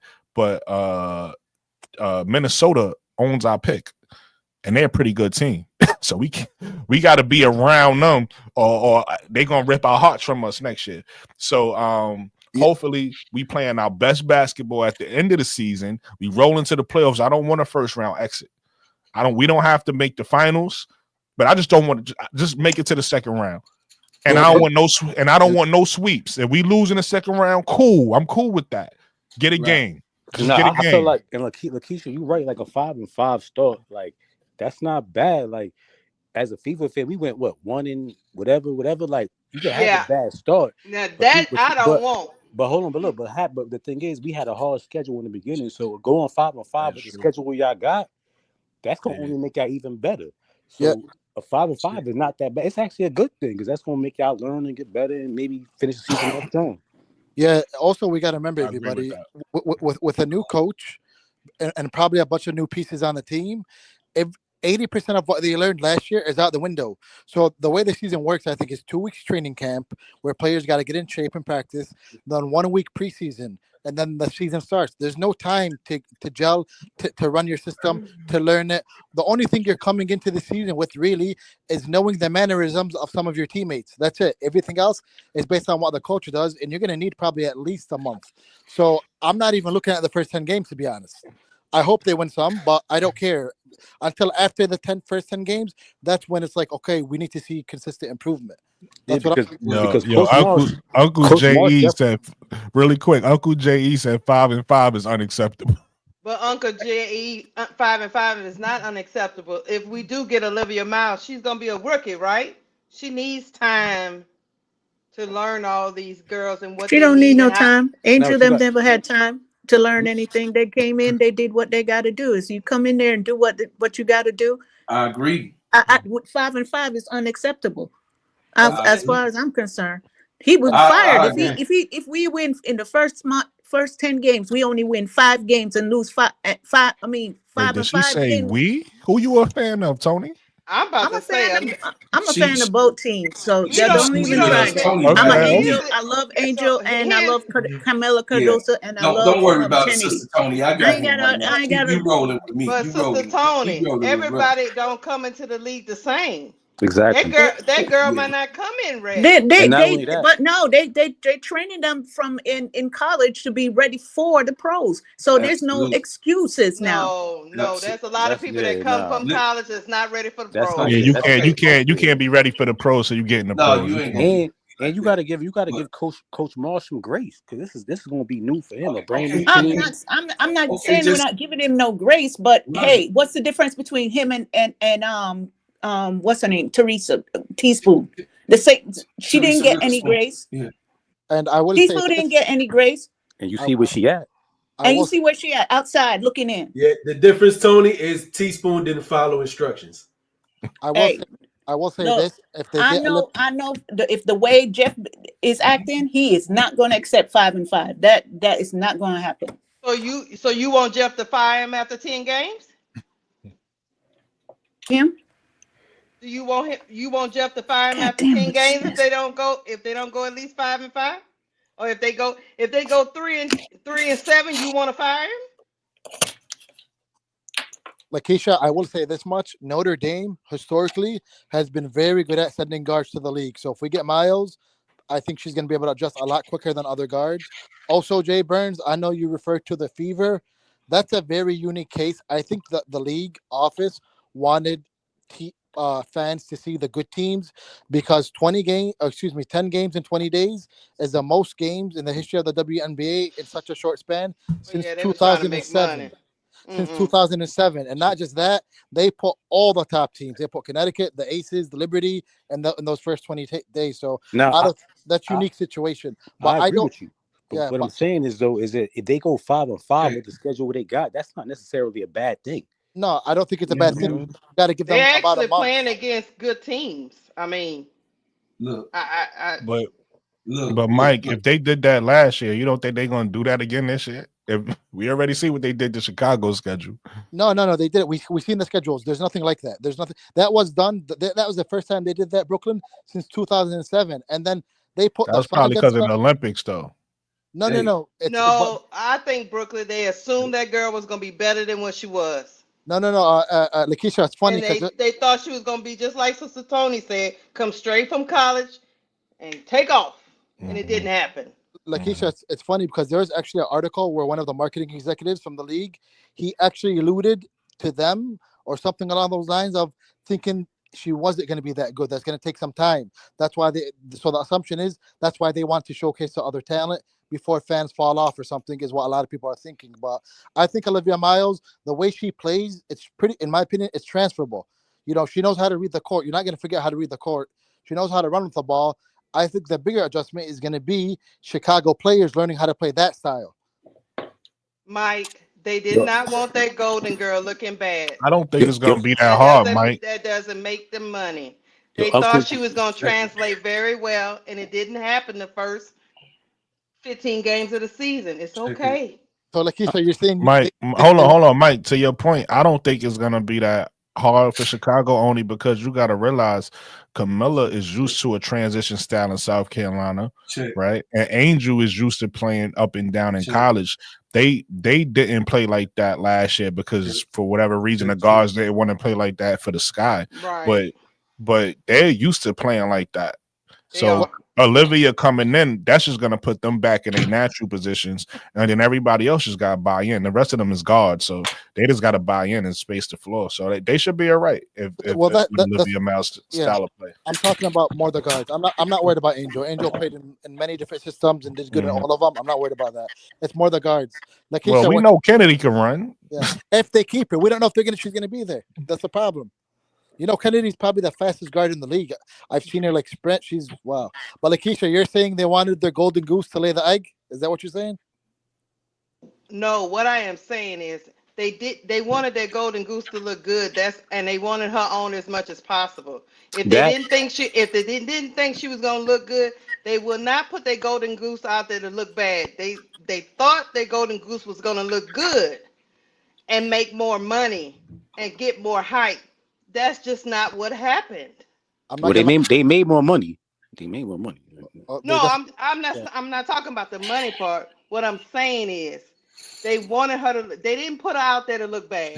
To your credit, what Lakeisha is saying is the way Caitlin played at the end of the season. They thought she was going to play like that in the beginning of the season. Agreed. Of course they did. That's what they thought. And that's why we can't expect these rookies to come in here and do what they doing in college either. We gotta be realistic. These rookies are about to come play against the best players in the world. There's an adjustment period. Exactly. Usually for good guards, if you look at historically speaking, the adjustment period is usually multiple seasons. But I think Olivia Miles, the way she plays, I'm hoping it translates pretty quick. By half the season, I think she's going to be at full form. I hope so too. I just know I've seen great people in college, and then they get to the pros, and I say, "Who in the heck is that?" Because you can see that with the NBA. Like they always want to hype up the college players, and then a lot of them, when they get to the league, they just don't be that good. Right. They just but she might be. I mean, I'm not gonna knock her. She might come straight out the gate. I'm just telling you that more often than not, a lot of people don't transition that quick. Right.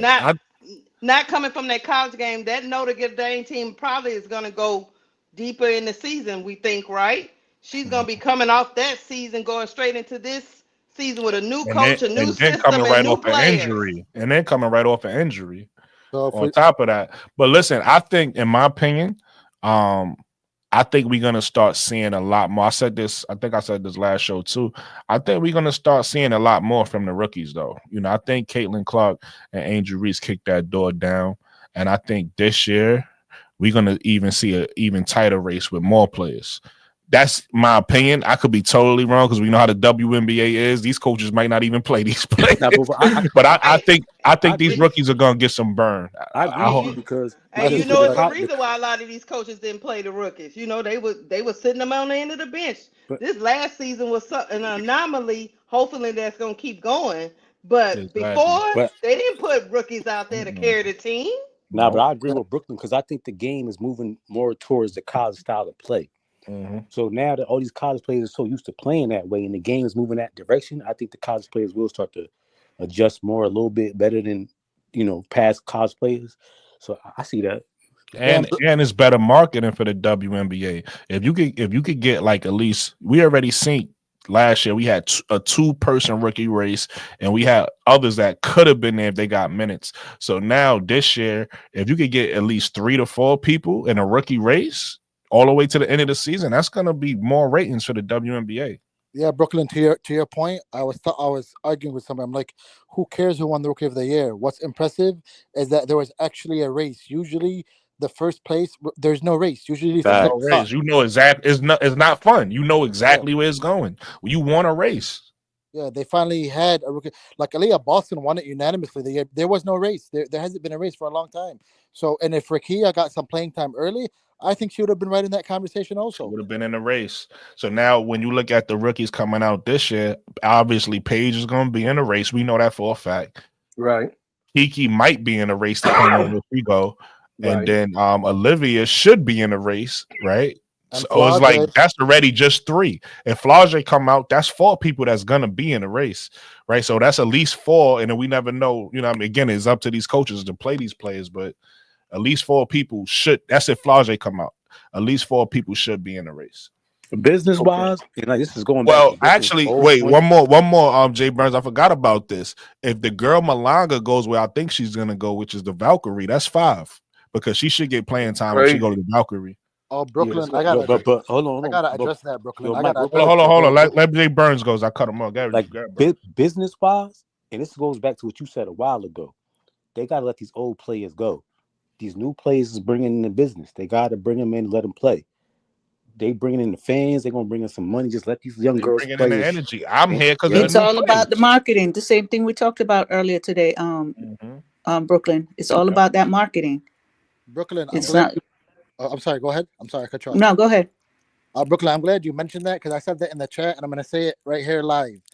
I know Paige is coming out with probably as much hype as Clark last year, but in my opinion, the players that are expected to be in the draft, the highest ceiling is Malinga. Do you guys see what she's doing in France? She's getting that ball at the 3 and flying by her defender. No one can guard her. And she dunking with 2 hands, not 1 hand, 2 hands off a couple of steps. She's unguardable. How old is she? And she only 19 years old. Yeah, but she's not going to be able to come in the league. No, she are they waiving her now? Because I thought you had to be a certain age to come in the league. I think it's different. No. From what I heard, American players who come through the college route got to be 22. Exactly. European players because overseas players because so when you come from overseas, it don't matter what your age is. No, that's overseas players because they pros. They could be pros earlier than us. That they are able to get in the league. I believe is 19. I believe 19 is the age. 19, and the way she's looking, she looks like if she just gets a little bit more, another year of experience, I think she's gonna be the best player in this draft. She's like, it's like imagine a center, but as fast as a guard and can dunk. She's athletic. She's quick on her feet. Well, I was going. Listen, we'll see. We'll see how that works out when she comes in. I was trying to say, in the midst of that, I was hitting to Sister Keisha and Sister Tony, especially, and you too, Brooklyn. At the end of our schedule, Liberty is our last game.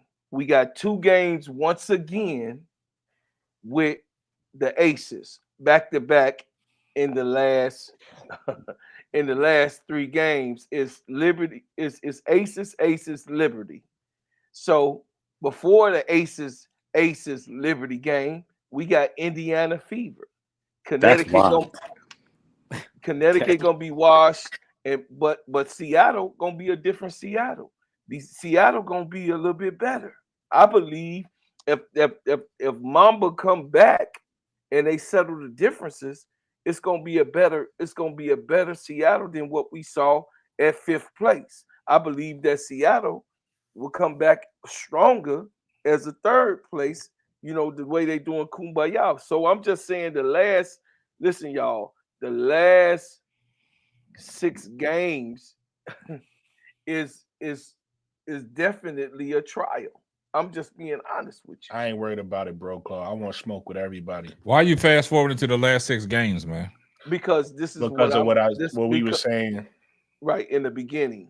From the beginning, and that's why I was doing KSAP. I was saying the last 6 games. I really want to. Go ahead. We was talking about the first games and the first set of games, and I had made the statement. I was like, yo, I don't really care what happens in the beginning as long as we finish strong. So he was just telling us what the schedule was at the end. But I still don't care. Like, I'm not scared of nobody. I think I think last year we didn't have a complete team, so teams took advantage of that. I think this year we're gonna have a complete team, and I'm not scared of nobody. I want smoke with everybody. Aces, Fever, Liberty. I don't remember care. Aces and most of these teams are not going to be the same like how they were last year. So I'm about to say whoever the tough teams is, I want smoke. Yeah, because we ain't gonna be the same. But that 5-5 is not acceptable. No. Yeah, I don't want to do no 5-5, Keisha. I'm No. sorry. No. I'm looking at that back end. I'm looking at that back end.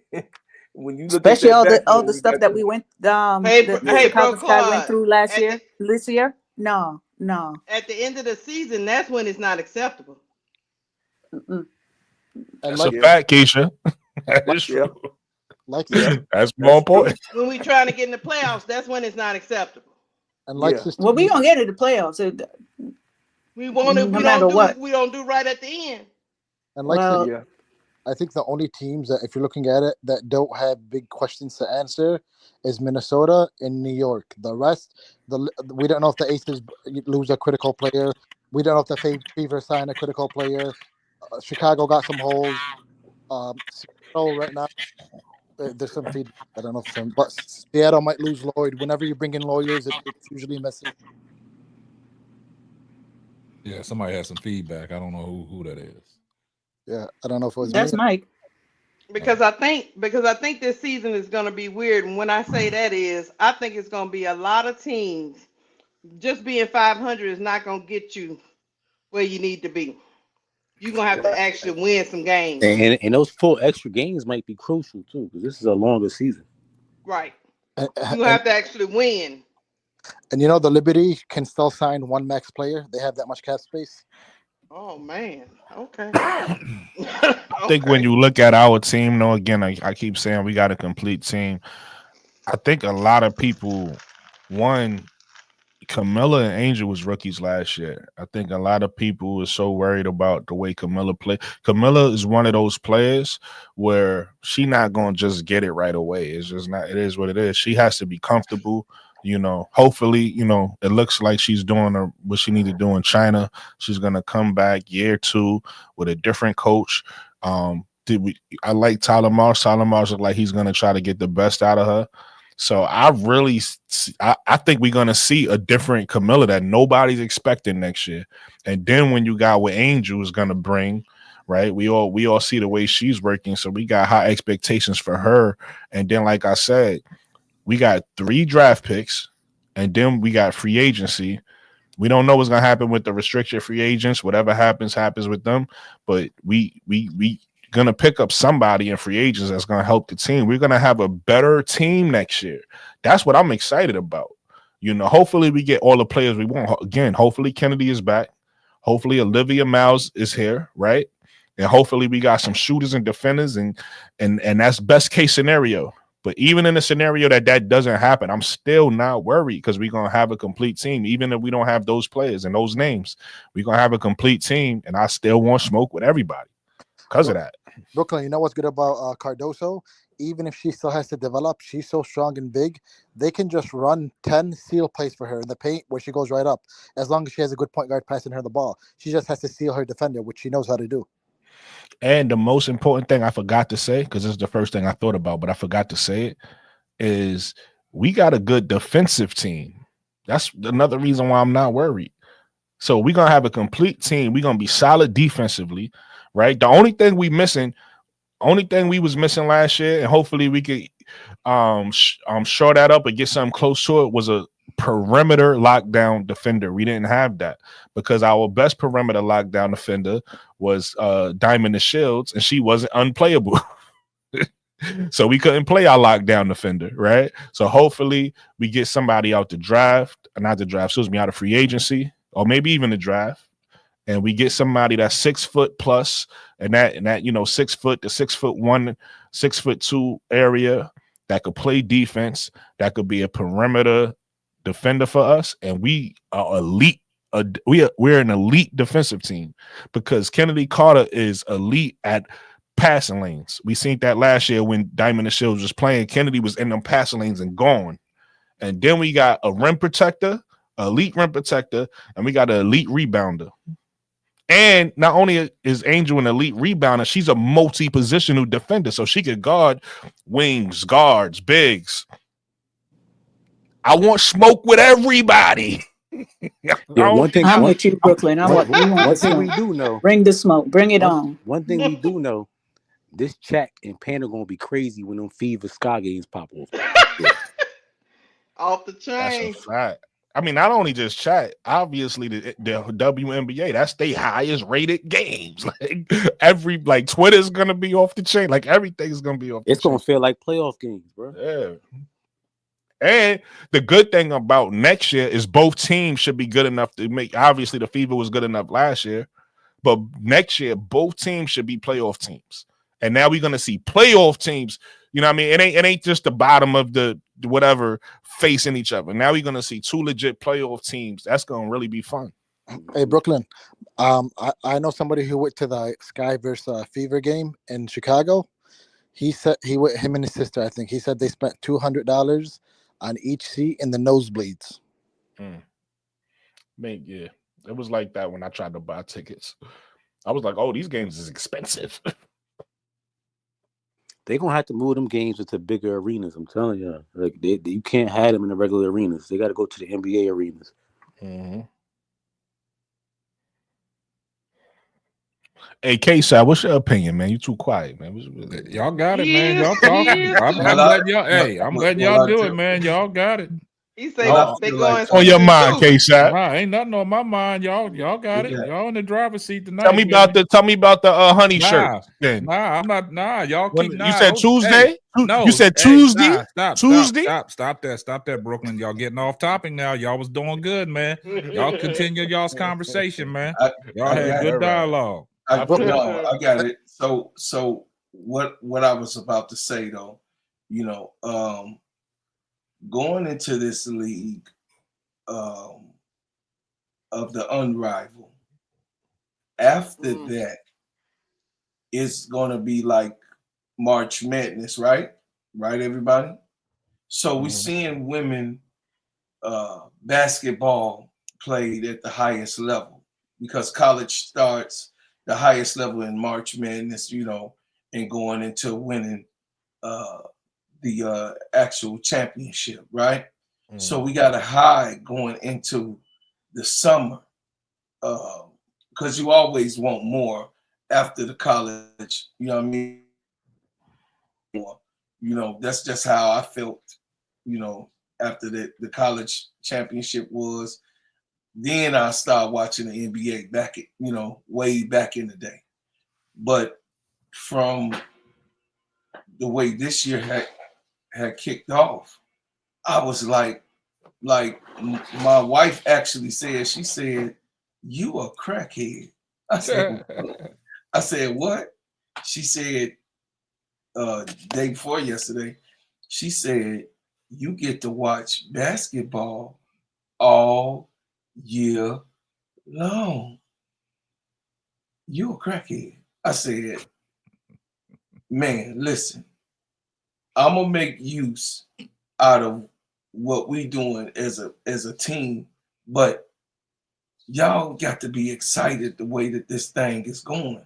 And they not really just like what brother who was that? Who was that speaking? Mo3? Who was that? Mo3? Mo3. Jay Will. Jay Burns. Oh, Jay Burns. I mean, just like Jay Burns was saying, Mike, that they're not going to be ready for the big wave that's going to come, but they're going to be ready for what they're going to be where they was not last year, should I say?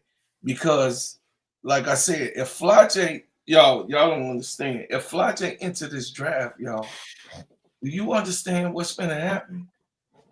Y'all convinced me because I didn't want it to come out, but now that y'all broke it down where she might go to LA, it makes sense. Do you understand what's going to happen, though, bro? Hey, look, if Flaw-J come out and she don't end up on the team with Angel Reese, them Flaw-J fans, some Angel Reese fans, they don't want that, man. It's gonna be bad. No, they don't want this. They fell out. They fell out, but they're not even cool no more. Like they don't hate each other, but they don't hate each other. They just don't talk. They respect each other, but I don't think having her on the Chicago Sky would be in the best interest. On Twitter, Burns. I'm saying on Twitter though, those two fan bases be going at it. I don't know if the WNBA ready for that either, because that's what I'm saying, man. See, you know what they doing now? They trying to strike up any narrative. You know what I'm saying? They're trying to create this thing with Paige and Caitlyn now. Right. That she don't move the needle and two blacks. You know, they doing that with Juju. They doing that with Juju. Yeah, Juju talking about she can't fill up seats and all that stuff like that. When Juju that's Mickey Mouse. Yeah, when Juju got crossed, when Juju got crossed, it was everywhere. It was whole memes on that stuff, and they come, oh, she's not Caitlyn and all this stuff like that. But like I said, the WNBA, like they slick, because I mean the jump out for the Chicago Sky's first game against the Indiana Fever, right? Like they marketing, and then they play 5. So and they got 5 games. So that's telling me like I think they ready. I think they got more intel and insight on what's about to happen. Yeah. So I think they're gonna tackle it early. You know what I'm saying? Because now, like I said earlier, you know, these games, they got the Indiana Fever and the Chicago Sky's 5 times, right? So now you got certain teams that, you know, Chicago gonna play that's gonna draw attention. Well, they got Dallas back to back. Who they doing the marketing for in that game? They doing it for Paige. You know what I'm saying? Mm-hmm. So wherever Angel go, like you said, it's gonna be marketing. Wherever Caitlyn goes, it's gonna be marketing. So I just think in this situation, man, I just think, you know, the WNBA, they know what they're doing. They sat down and they looked at this shit from last year and see how all that went. Looked at the viewership. Yeah, you know what I'm saying? So they said, oh, we got something for y'all. We gonna put Caitlyn and Angel up against each other 5 times. And you notice how they did it 5 times. Somebody got to win the series. There you go. Somebody got to win the series. Somebody got to win it. The pressure is on both of those coaches too, because whoever lose that series, bro. Listen. So K-Tap, man, Christy Wright ain't sweating, dog. Yeah. No. Yeah. What's up, Lakeisha? Ain't no pressure on her. Hey, K-Tap. I got a question. Hold on. Lakeisha got it. What's up? I got a question so I can cause a little confusion. Okay, do your thing. They only here to cause confusion. So I know we've been on lives a couple of nights and we've been talking about drafting. And you take the best available player and blah blah blah. And me and Sister Tony talked about Fly-J and we went through, you know, what goods and bads about her and all this good thing. And y'all said that Fly-J was top 3 or 4, right? Yeah. Yep. She might be top 2 now. So let me get this straight. So if Los Angeles Sparks take Olivia Miles and Fly-J come out, you saying Chicago should skip over them? They not. I don't think the that best would player available at that time. That's tough, man. Because I said, they're not gonna pass her. Hold on, let me address this. No, I'm just asking. I'm just going by y'all rules. I didn't hear it. Say it one more time for me, Lakeisha. Hold on. Let me address it. Let me address it. Hold on, guys. Okay.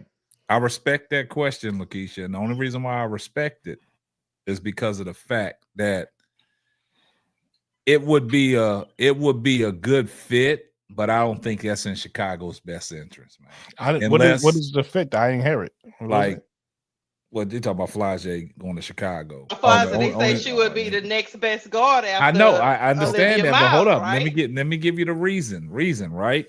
Mm-hmm. We don't know what this relationship is between Fly-J and Angel, right? and you don't want to cause no other friction if there's something more than what we are hearing. They cordial, but it got to be a reason they fell out. Well, we know it, and Angel addressed it. But that's what I'm saying. So I don't think that would be in. I don't think that would be in Chicago's best entrance. I'm saying Jeff P is a GM, and y'all told me GMs take the best available player.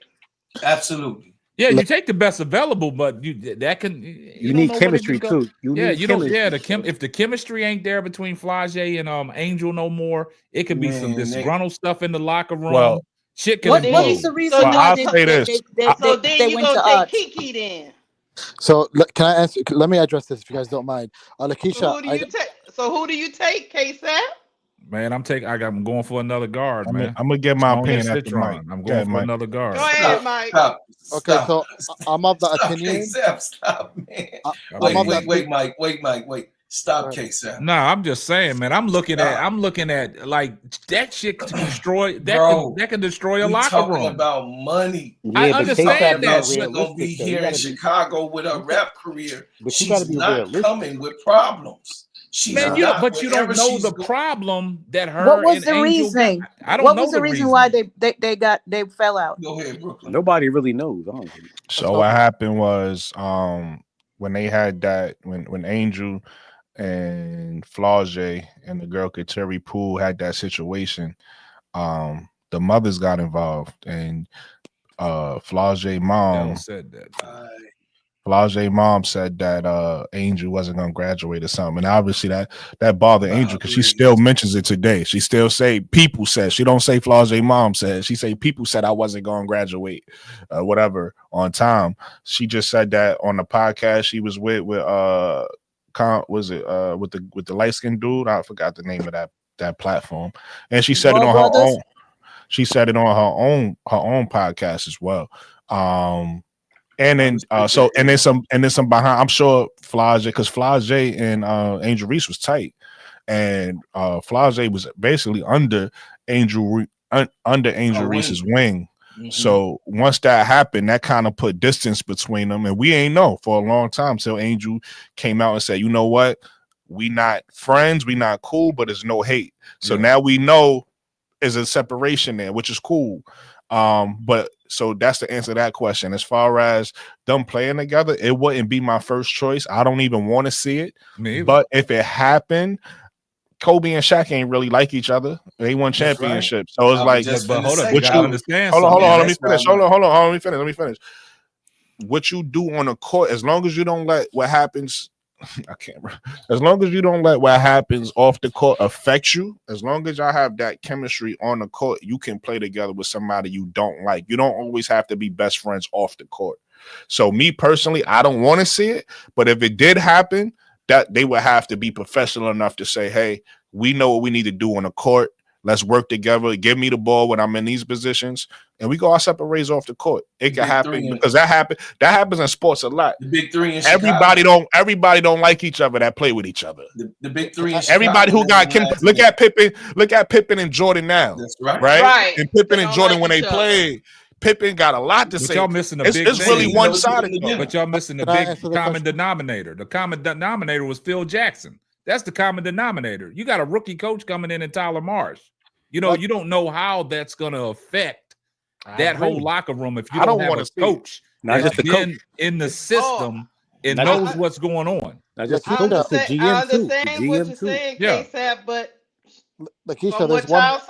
Hold on, let Lakeisha go. Go ahead, let her go ahead. No, I was just saying, I get what you're saying, but as a GM, I mean, you got to be the one that go. I don't think he would make that. I don't think he'd make that decision, Keisha. No, I was just saying he probably won't. But what I was about to say is you have to explain when you on that clock and the stuff don't go right, and she was available to you. No, you're gonna have to have that explanation. Let me say, look, the both of them like money. Let me say this. Let me say this. And Flage like money, so they're going. If they have their differences, they're going to come together and get that money and go their separate ways. 100% agree with that. Hold up. Let me. Okay, y'all. Okay, I agree with everything everybody says, but y'all got to look at it this way. if that is the situation and he selects Flage, right? Mm-hmm. Now, how does Angel feel about that situation? Knowing that it's out there that, they not like they used to be. They cordial, right? Angel could feel some type of way, right? No, So you take your feelings out of it. Angel is a business person. That's what y'all keep forgetting. Angel about her money. So even if she don't like somebody, she gonna be cool. We gonna do what we got to do on the court. Hey, when we get off that court, don't be talking to me. She dealt with Dana Evans all season. And not just that, everyone, we're forgetting something. We're forgetting something very important, right? If you put the clues together, and this is my opinion, but I'm 99% confident. When did the Flage talk start gaining heavy steam? Once the Sparks won the number 2 pick. I think there's no way she's coming out unless she has a guarantee from the Sparks that she's going number 2 because she wants to be in LA or Atlanta. So I don't think we have to worry, or I don't think it's even going to be a possibility. But hold on, Mike. I'm gonna tell y'all something. I'm just gonna give y'all a little insight. You know that thing that happened between Angel and the mama and Flage and all that stuff. You know that happened at the beginning of the season, right? They last year in college. That's why they lost in the semifinals. No, that's not what I'm saying. Oh, what I'm saying is it was the first 2 weeks of the season that happened, and they still finished out the season. They played with each other. You didn't even know what was going on. Yeah, Flage tried to stay out of it. Something was looking off. Something was looking off. Lakeisha, and we all know. I think once the moms get involved, it's just it was the mama. Flage tried to get out of it. That's why she wiped Angel tears because she know her own mama was a part of the scrutiny that she went under. So what I'm saying to you, K-Sap, is Flage really she know that it's her mama and her and Angel. I don't want to see them two back together. That's just me personally. You gotta look at it too. But if it happened, they gotta be professional. But I don't want to see it. The thing is, though, if you look at hold on, if you look at history, right, with people like who got their moms as their managers and people that's managing them, right? They can get really toxic. And they both got momagers. That's what they call it. They got momagers, and they take that for real. Yeah. And they had a momager beef. I don't know if they're gonna be able to squash that. And Jay Burns, beef. Yeah, they do got a momager beef now. Now that's real. Now that's real talk right there. And I just don't want to see them together, man. Let me ask all you guys this: why would you draft something that could lead to a locker room problem when you're sitting there quiet about Kennedy Carter? Carter's better than I was gonna say the same thing. Good point, Mike. Good point. Because y'all said you take the best available player, and then y'all. It's all about the money. Hey, money ain't involved in this because I'm gonna go back. Go ahead, Keisha. They want to win. And that's a great marketing right there. Hold on, can't you take the pick and then maybe trade her for something better? Nah, you can do that. But Keisha, just think about the marketing. Nah, that ain't. The marketing be off the chain. Nah, it'll be off the chain. But they want to win too. No, they want to win. Go back to what Mike said. He made a great point. I think they can. The only way Flage's coming out if she's guaranteed the number 2 pick. That's the only way she's coming out. She's going to LA. You can't. So what are you saying now? They guaranteeing what spot they're gonna be in now? Yeah, if they guaranteeing Flage that she gonna be the number 2 pick, the way the talks go, that's the only way she gonna come out. Unless she stay in and want to have the hype train next year, it's coming in being the number 1 pick. But you don't know who's gonna have that number 1 pick next year. Yeah. And she's in a great situation right now because her stock is rising. We all know what Flage's capable of doing. But like I told y'all, when that draft started and when the Sparks got the number 2 pick, what did I say, Lakeisha? They're gonna cause confusion. And that's what's happening. So now, if Flage is entertaining the draft, which she's gave little hints because she probably know what's going on behind the scenes about the LA Sparks situation. And like I said, we've talked about it, her music career, her basketball profession. You go to LA. Magic Johnson loves her. They love her out in LA because now her music gonna be popping, right? So if, like Mike said, if the Sparks give her any inkling that she's gonna be the number 2 pick, that's the only way Flage coming out. Yes, and people in the chat saying Angel Mom is not Angel's manager. She just runs her foundation. Yeah, that's Angel true. does That's has a true. manager. So. Yeah. No, what I'm saying is Angel mother will forever be her manager. Why? That's her Exactly. mother. Angel, Angel already has a manager. Her name is Jennifer. We know that. But I understand what Bro Claude is saying. Angel has a manager, but her mom is always gonna be like right there with her. So that's gonna always cause confusion if me and this mom, who's always gonna be with Flage, have beef. But Yeah, Angel does have a team. Angel has a team. She does. Yeah, everybody got a team. I'm sure Flage got a team too outside of her mom. So yeah, everybody got a team, but the mom. Hold on a second, Mike. I'm gonna give y'all some real stuff. I know last podcast y'all saw son, right? I can say this live. Jermaine Dupri wanted to sign him rapping. You know, you'll hear if you go over to my podcast, you'll hear my son open up my show. Jermaine Dupri wanted to sign him. He is own man, okay? And he got people that he obviously y'all know my son has his own team, right? Who you think he listened to not to sign with Jermaine Dupri? So I mean, that's like Dion and his son. If you want to, that's my son. Look, that's my son. I'm looking at the business side. I'm not talking about no feelings or no. So you put your feelings aside when it comes to money, right? No, listen, it was not feelings. I love Jermaine Dupri, but he was his. But you talking about two different things. You talking about two different things. You gotta hear me. Let me finish. So we talking about basketball. No, let's just hear me. I'm talking about business. The business, period. I always wanted the Bro Claude Lakeisha show. Hopefully that kind of fruition. Go ahead, not Bro Lakeisha Tony. Go ahead, Bro Claude. Not Lakeisha Tony. I'm sorry. Y'all gonna let the man finish? Go, Bro Claude. I do a show with Sister Tony any day. That's my girl. I know, but it'd be funny. I didn't say Brooklyn said something. Hey, y'all hey, hold on. Can y'all let Bro Claude finish what he's saying? I'm just clearing my name. I didn't say anything. Brooklyn said something. No, we good. It's gonna be a great show. I'm sorry. So the thing is, y'all, is that in the business, y'all know I have a background of business now. But in the business, Jermaine is a very good dude, and he's a Chicago artist advocate. But my son didn't know he was in trouble, which this public thing. So I ain't telling his personal business. This is public now. He took all the money from Virgin, and now Virgin owns until he pays that money that he took back, that advance that he took from Virgin. Virgin owns all his material until that money comes back from the advance. So in the midst of him filming the rap game, the four episodes, he was in the talks with So Def. I was not his manager, but I was his father.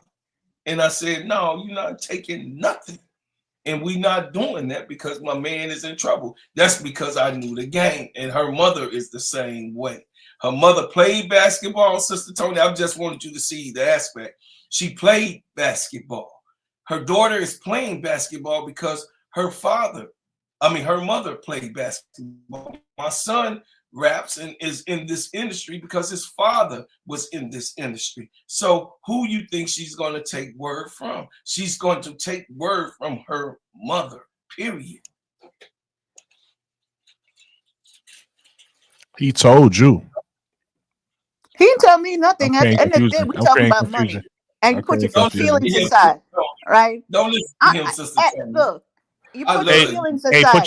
He told you, sister. You talking about your son signing to somebody else. Hey, Sister Tony, put your feelings aside. He told you. Talking about beef between two females, and if you can't be mature enough to go ahead out, there's a lot of people I don't like, right? Yes. But guess what? When it comes to money and my time, I'll work with you, get that money, and bye bye. They're professionals. So they're going, if it happens, we're not saying it's going to happen, but if it does happen, guess what? They're going to work together, do what they got to do to win. And how you know they're going to work together, sister? They're going to work together. What they're going to do?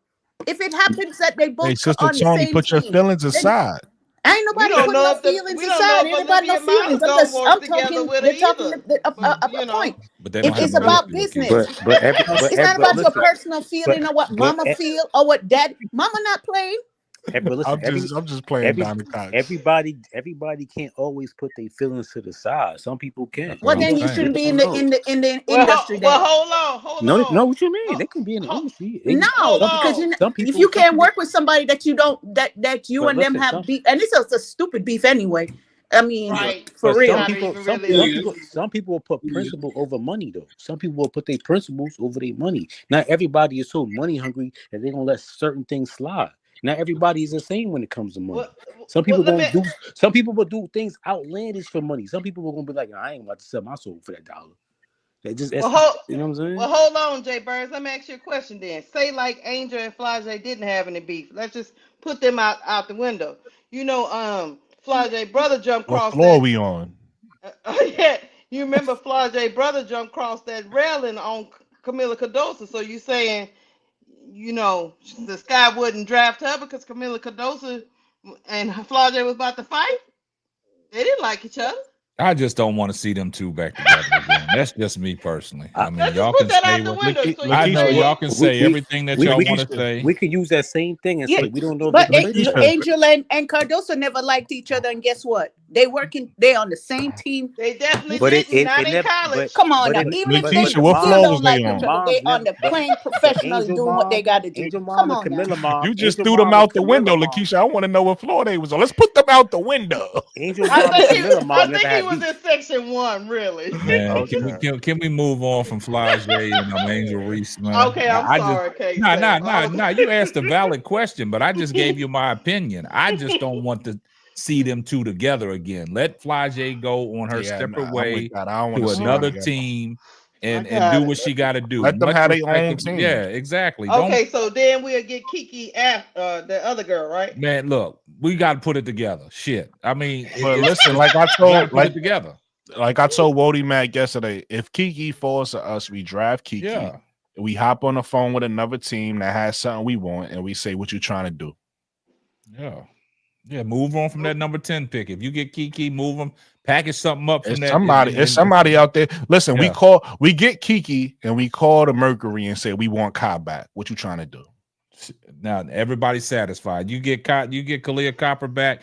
Everybody be satisfied. Hey, okay, so you know we should all tell me you don't agree with me, Lakeisha. Yeah, okay, so we should do a reaction to the draft. But I don't know if they gonna jail right. You know, it's hypothetical. What if they don't gel right? Philly. What if they don't gel right, Brooklyn? Kai from Philly. That don't mean they gonna gel. It don't have nothing to do with it. What if they don't gel right in the locker room? She got that Philadelphia in her. She good. Y'all not causing confusion right now. That Y'all might just be being toxic. weird.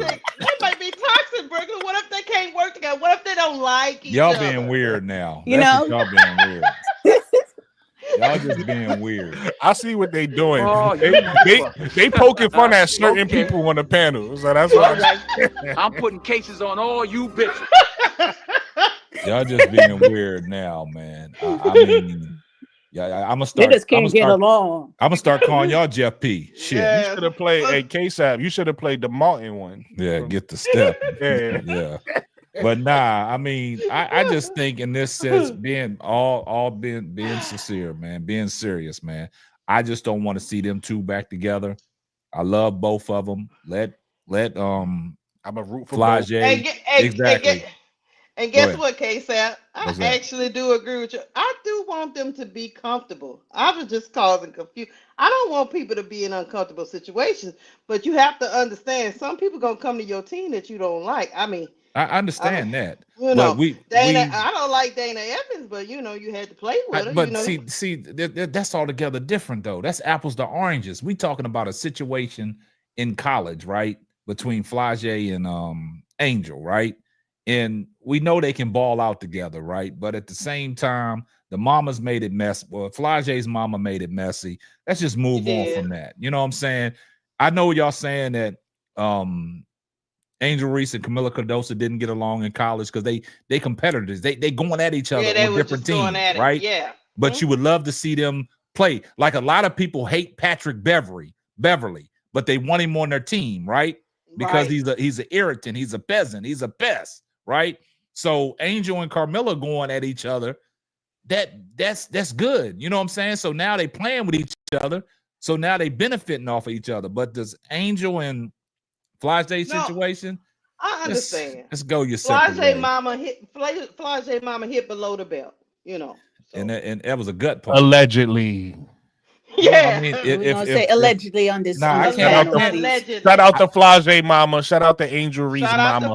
Allegedly. But see, the problem is, man, y'all can't even say allegedly because Angel's coming out speaking her truth and she's putting it out there just to clear. But she didn't call no names. So I know, allegedly. but you know who she talking about. So come on. No, I'm not going to assume. Okay. Allegedly. All right. It ain't allegedly. I think Tony's still mad because she didn't participate in Kennedy Carter's interaction on Twitter. You still mad about that? Oh Lord. What? I ain't mad about nothing, man.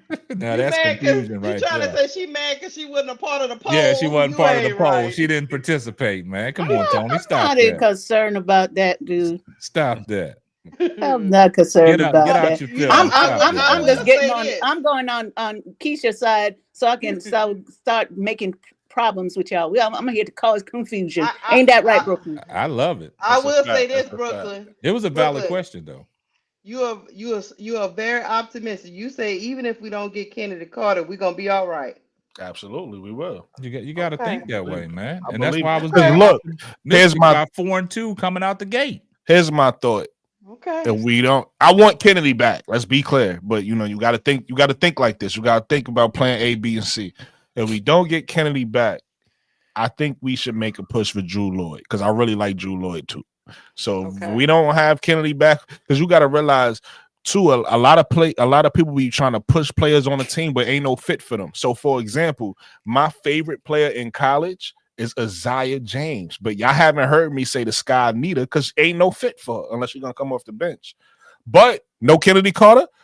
I want Isaiah James on the Sky. You feel me? So it's like it's my point is it's different players, it's different things you can do. That if you don't have the player that your mind is set on, there's other way. Put it to you like this, and I'm gonna leave it at this, and y'all gonna get where my mindset is. My mindset. A lot of players feel like they could win if they have the LeBron James or the Carmelo Anthony or the Kobe Bryant or the Jordan or whoever, right? But it's only one of those guys. So if you don't get those guys, your mindset then got to go, well, how do I beat those guys? And if you don't know how to beat those guys, you're going to be a loser forever. Or you could be Greg Popovich because Greg Popovich ain't have a LeBron either. He ain't have a Kobe either, but he got 5 rings. So he ain't sit here and say, "Oh, Kobe ain't fall to me. What I'm gonna do?" Nah, he went and said, "How I'm gonna beat him." You get what I'm saying? How I'm gonna beat these guys, and that's what we got to do. We can't sit here and work. I want Kennedy back, but if we don't get Kennedy back, it ain't the end of the world. I want Olivia Miles in the draft. If we don't get Olivia, it ain't the end of the world. My mind then goes to, how do I beat Paige Beckers? How do I beat Caitlin Clark? How do I beat? You know what I mean? Like. If they're not on my team, I gotta beat you now. Your question, and I gotta figure out a way to put together a team that's gonna beat you. And that's how I would rather Kai over Jewel Lloyd, but that's just me. Your question. I'd rather both because I'd rather Kai because Jewel Lloyd can't play the 3. So I'd rather both. If we could have a team that have Jewel Lloyd and Kai on it, well, what we already have. Oh Lord. That's a pretty good team. Nah, I got a question for y'all, though, right? If y'all get Kiki at 3, right, would y'all be willing to take Haley Van Lith at 10? I don't want Haley. Stop the madness. Stop the madness. I don't want Haley. You're not going to cause no confusion Sonya's today. still trying to be there. I don't want Haley Van Lith in the 3rd round. Sonya's still trying to be there, but look, if if we don't get none of them, I'm taking Kelsey. You want to know why? Again, y'all gonna get mad. I'm gonna sound like a broken record, but we got 2 5'6" guards on our team already, and Mariah Jefferson, right? Trash. And that's if I'm still counting her on the team because she might come back. Dana Evans, right? So Haley Van Lith is 5'7". That's right off of 5'6". Why do I want another one? I don't I don't want to. I don't want Helly Van Lith on the team. She don't play no defense. She's a good player. I feel like she can help somebody, just not the Sky. Why would Citron? Why hold up? Rad, who that guy? Why would the Fever take Citron at 8? What's the fit there? What? We don't have the 8th pick, so No, I'm talking the Fever. The Fever. He said the Fever wants Citron at 8. Why would the Fever take Citron? That's confusion right there. I think well, no, not necessarily. I think the Fever should take Citron if Kelsey Mitchell don't come back. No. Gotcha. But I'm pretty sure Kelsey Mitchell. Because I was saying that when everybody was like early in the season, like, oh, Kelsey Mitchell might walk end of the world, right? That's what my thought was. I was like, well, not necessarily. If you get Citron, I mean, she's not going to be as good as Kelsey Mitchell right away, of course not, but that's not a bad replacement in the long run. I think we're gonna core. Kelsey Why you want me to stop? What I do? I do have a question. Oh, you like Helly Van Lith? What we doing with Diamond DeShields? Is she spell her somewhere? Trash. I think it's time for her to retire. Send her somewhere, man. I put it to you like this. Am I they keep trying to keep back, man. Y'all send them somewhere, man. She not old though. She just washed. But in my optimistic brain, not real talk. She not old. She should still be able to play. But in my optimistic brain, because she's really good when she's good. In my optimistic brain, I want her to like do whatever she needs to do this offseason and get back to her. And if she get back to her, I'm not even opposed to bringing her back, but I just don't think it's going to happen. And since I don't think it's going to happen, it's time for her to retire, I think. But like best case scenario, a Diamond DeShields, like playing like Diamond DeShields, we need that. We need it, to be honest with you. That's if she gonna play like Diamond DeShields. Yeah, I don't think it's gonna happen. Then it's not gonna happen. I don't think it's gonna happen. They need to get rid of Izzy. They need to get rid of bench warmer Turner. Get rid of all of them. You like them short play? You like them little plays? What we really need to address, man, if we get the right picks, and then we gotta in free agency, man, we gotta shore up that bench, man. We need some bench play, man. Mm-hmm. We need some consistency coming off the bench. I can't look in the box scores and see the bench only had 4 points, man. I can't see that. You played for 20 minutes and only get 2 points. We can't have that, man. So we got to shore up what we're gonna do in this draft. Whenever the draft takes place, whatever Jeff gonna do, whatever he does, we just gotta have his back. But at the same time, if things don't go right, how he's gonna package these picks up to get better, to beat all these other teams. But we got more issues than just worried about who we're gonna draft. We need some production coming off the bench, man. We need something. But the good thing, hold on once, Brooklyn. We need some production coming off of that bench, man. Like I said, I'm gonna say it again. I don't want to look at the box scores, even watch the game and be like, damn, you coming off the bench. I'm giving you 15 to 20 minutes, but you out there like a fucking cone. You ain't doing nothing. You scared to shoot the ball. That's what we dealt with last year. Yeah, you did turnovers and stuff like that. So you got more turnovers than you got points. Exactly. So we need to shore up that. We need to shore up and make sure everybody, like Angel coming out of Unrivaled, that she's healthy. We got to make sure Elizabeth Williams is healthy. We got to make sure all the players that was dealing with these knick-knack injuries, because it seems like if Kennedy Carter's back, it seems like she's not showing no ill effects to the foot injury or the ankle injury or the plantar fasciitis they claim that she had. She's over in China balling. So we got to make sure that our core people are healthy. So now we know we got production from the starters. Now Jeff P got to shore up in free agency. We got to make some moves to get this bench. And I just don't think Mariah Jefferson gonna cut it. I don't think Diamond DeShields gonna cut it. And I don't think Dana Evans gonna cut it. We got to make some moves in free agency. What about Rachel Banham? Izzy can go too. I would keep Rachel. I would keep her. I would That's keep the Big only Mama. person I would keep, Rachel. I would keep Big Mama. So to your point, KSAT, one, I wouldn't, you forgot, you left out that Kennedy, not only is she over there balling, she's winning Tempo Awards. All right, so that's important. Don't you start, bro. Important. It's important. She's doing well. She's doing well across the board. All right. Don't do that. Also, I was gonna say the good thing about I agree with you. So the good thing is it's some players in this free agency that's available that can help us. Like, for instance, somebody who I said it that I wanted on the sky is available in free agency. Now, here's the thing about this player I'm about to mention, because, you know, I look at the numbers.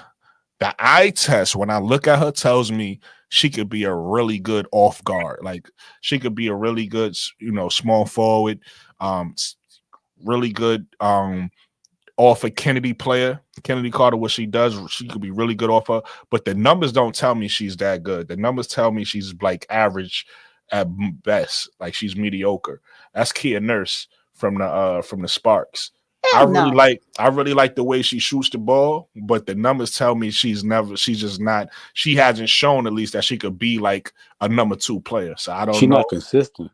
That's maybe We need consistency. Repeat after me, the numbers. Brooklyn. Consistency. I got you. I'm telling you the numbers say what y'all saying. I'm telling you the eye test, when I look at her, tell me she's really good. You could right? close one eye. I like her. Have both eyes open. I don't care. We need consistency. We do not need people coming on the court for 15 minutes and doing turnovers and no assistance. No score. You only scored 2 points. Listen, or you're not scoring at all. No kid. You're just standing there like K-Sap said, like a big old coat. So no kid Nurse. I got y'all. I was telling y'all a pick who 80s like. That's in this free agency.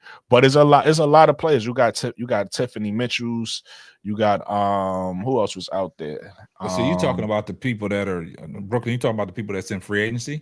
Yeah, these but are you got to look agents. at the girls that you're mentioning in free agencies, the way y'all talking about it, they're big bodies, right? Yeah. And this is what y'all guys want. Y'all want the big bodies, Brooklyn. You saying? Well, we need it. We don't have. We don't have a little 5'6" and 5'8" guards. We got to do away with. So that's where I was going at. It's like, hold on once, bro, Claude. That's where I was going at. Make sure we can shore up our picks and get the people that we want. But if not, Jeff got to go in the free agency and he got to build from there. Because if you don't like what you're getting at that number 3 pick, are you going to be willing enough to package up that pick and look in free agency like, hey, there's a particular person I got my eye on. You talking about we need shooting and we need big guards. Is there somebody that you got your eye on that you're going to risk that number 3 pick? Good. You know what I'm saying? There's only one player that good, and that's Satu Sabli. Everybody else is average at best. Oh, that's what I'm saying. So is he willing? Howard. Is he willing to mortgage the franchise? And that's going to be the issue. So if he does get his pick at number 3, and you got to that number 10 pick, he'd be like, okay, I got what I needed at number 3. Can I package up this number? Can I make this number 10th pick look enticing to one of these other teams and lure one of these people like a Kalia Copper back? Can I do that? Yeah, that you can do it. She's not coming back. So why you I wouldn't say that? I wouldn't say that. I would normally agree with that is if the player didn't say what the player said out their own mouth. Like Kalia Copper out her own mouth said that she missed Chicago. Like, yeah, she said she loved the city.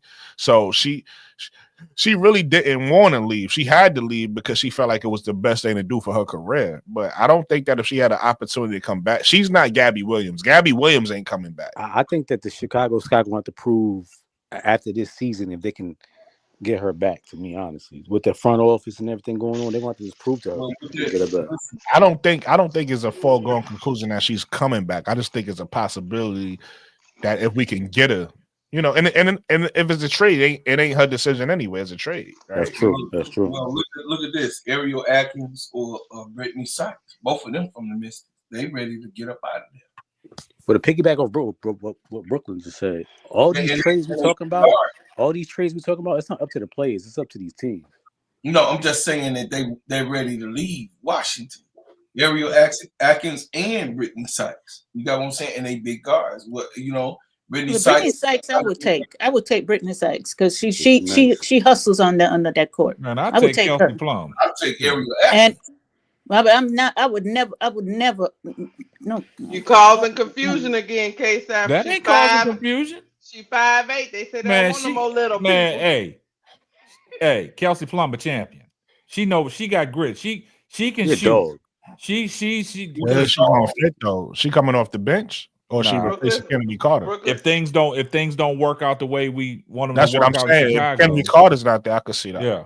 Because you got to remember again, this small forward, the big guard, and the WNBA is 6 feet and taller. So it's not like we saying we want it. The two positions we missing. Think about what we had last year. We had Kennedy Carter, who's 5'9". She played the 2. We had Camilla and Angel, who played the 4 and 5, 6'3" and 6'7". The two positions that we lacked was point guard and small forward. Point guard could be any height from 5'6", 5'5", up into 6 feet, right? The 3 position across the league is 6 feet and taller. So you get and put a 5'8" player there and try to win. No, we're not doing that. What I'm saying is you got Elizabeth Williams. She gonna be in that starting lineup. They gonna play big. Elizabeth Williams gonna be. They signed her back for a reason. She gonna get that center position back. Veteran off the bench. No, I don't think she play over Camilla. I don't think they're gonna play big. I don't think she's coming off that bench. You said they're gonna play big. So Angel playing the 3? No. Listen. Elizabeth Williams, Camilla Cardoso, Angel Reese, Michaela Wnba, and then you throw, if Kennedy Carter come back in there, you put Kennedy Carter in there. That's gonna be a terrible team. We're gonna get our ass kicked. Nah, why you say that? Who's Michaela? How polished is Michaela? Michaela can't score like that. Man, we've seen games where Michaela Wnba didn't put that ball in that hoop. No. She could put the ball in the hoop. Not you. She had the 2 with Enrique. I mean, she can't score with Enrique. It doesn't matter about her scoring, but she got to score. Enrique got to score over her. We going big. We going limp. Enrique could score over her. But you got lymph out there. Y'all talking about going big. That's why I'm not so sold on not going with these small guards. I mean, that's just the way y'all want it. I'm not sold on it. Because if you can hoop as a guard, you can hoop. But you keep talking about a guard case. What about the small forward spot? Well, like I said, you mix and match. You got Angel Reese as a small forward. I mean, she can guard anybody on the perimeter. You know what I'm saying? But her Angel game Reese isn't small forward offensively. Her game is power forward. But if she working on her shot, yeah, I mean, you got to extend your game. You know what I'm saying? I mean, Let me ask you a question. Jacquel Jones. She is center. Because Angel was popular. Angel was popular. Let's take Angel out the equation. Who else with an Angel build is playing the 3? Michaela Wnba, they can play that. At 3. Yeah. That's not the question. Y'all misunderstood my question. You said Angel could be the 3 for the Sky. Yeah. So what I'm saying is who's the Angel like player on other teams playing that 3 position? Brooklyn is Magma Gore a 3? No, she's a Magma Gore. She's a center. She is. That's the African. I mean, African. She's the big girl. She's a center for Seattle. That's the big. What about Ryan Howard? Ryan Howard don't have a game. Ryan Howard has a guard game. She don't have a game like Angel. Right. She got a guard game. Ryan Howard got a guard. But Ryan Howard is 6'2". But I understand what you're saying. But what does that have to do about what the Chicago Sky is trying to do? To me, that isn't conducive to winning. To me, if I got a big like Angel who's a beast on the boards, I'm putting her at the 4, not putting her at the 3. And if I have she's still gonna go down there and get rebounds just because you're listed as the starter as the 3. Don't mean that you're gonna play. The WNBA and the NBA, they positionless. I don't care what you list them at, but you playing all these different positions. Angel's still gonna go down on the block and get work. So who's gonna give you points on the perimeter if all your players is gonna be in the block? All of them can give points away. The Tyler Marsh want to get the ball, push it. We fast breaking. I'm trying to. Okay, I mean, okay. I think it'll work. I'm gonna play to my strengths. I'm not gonna play to everybody else's strengths. I'm gonna make them match up to what I'm doing. He said, Brooklyn, he want a fluid offense. He want Angel to have the ball, bringing it up a lot more. But you gotta have talent, though, bro, Claude. I got it, man. I'm just telling you what the man said. So, I already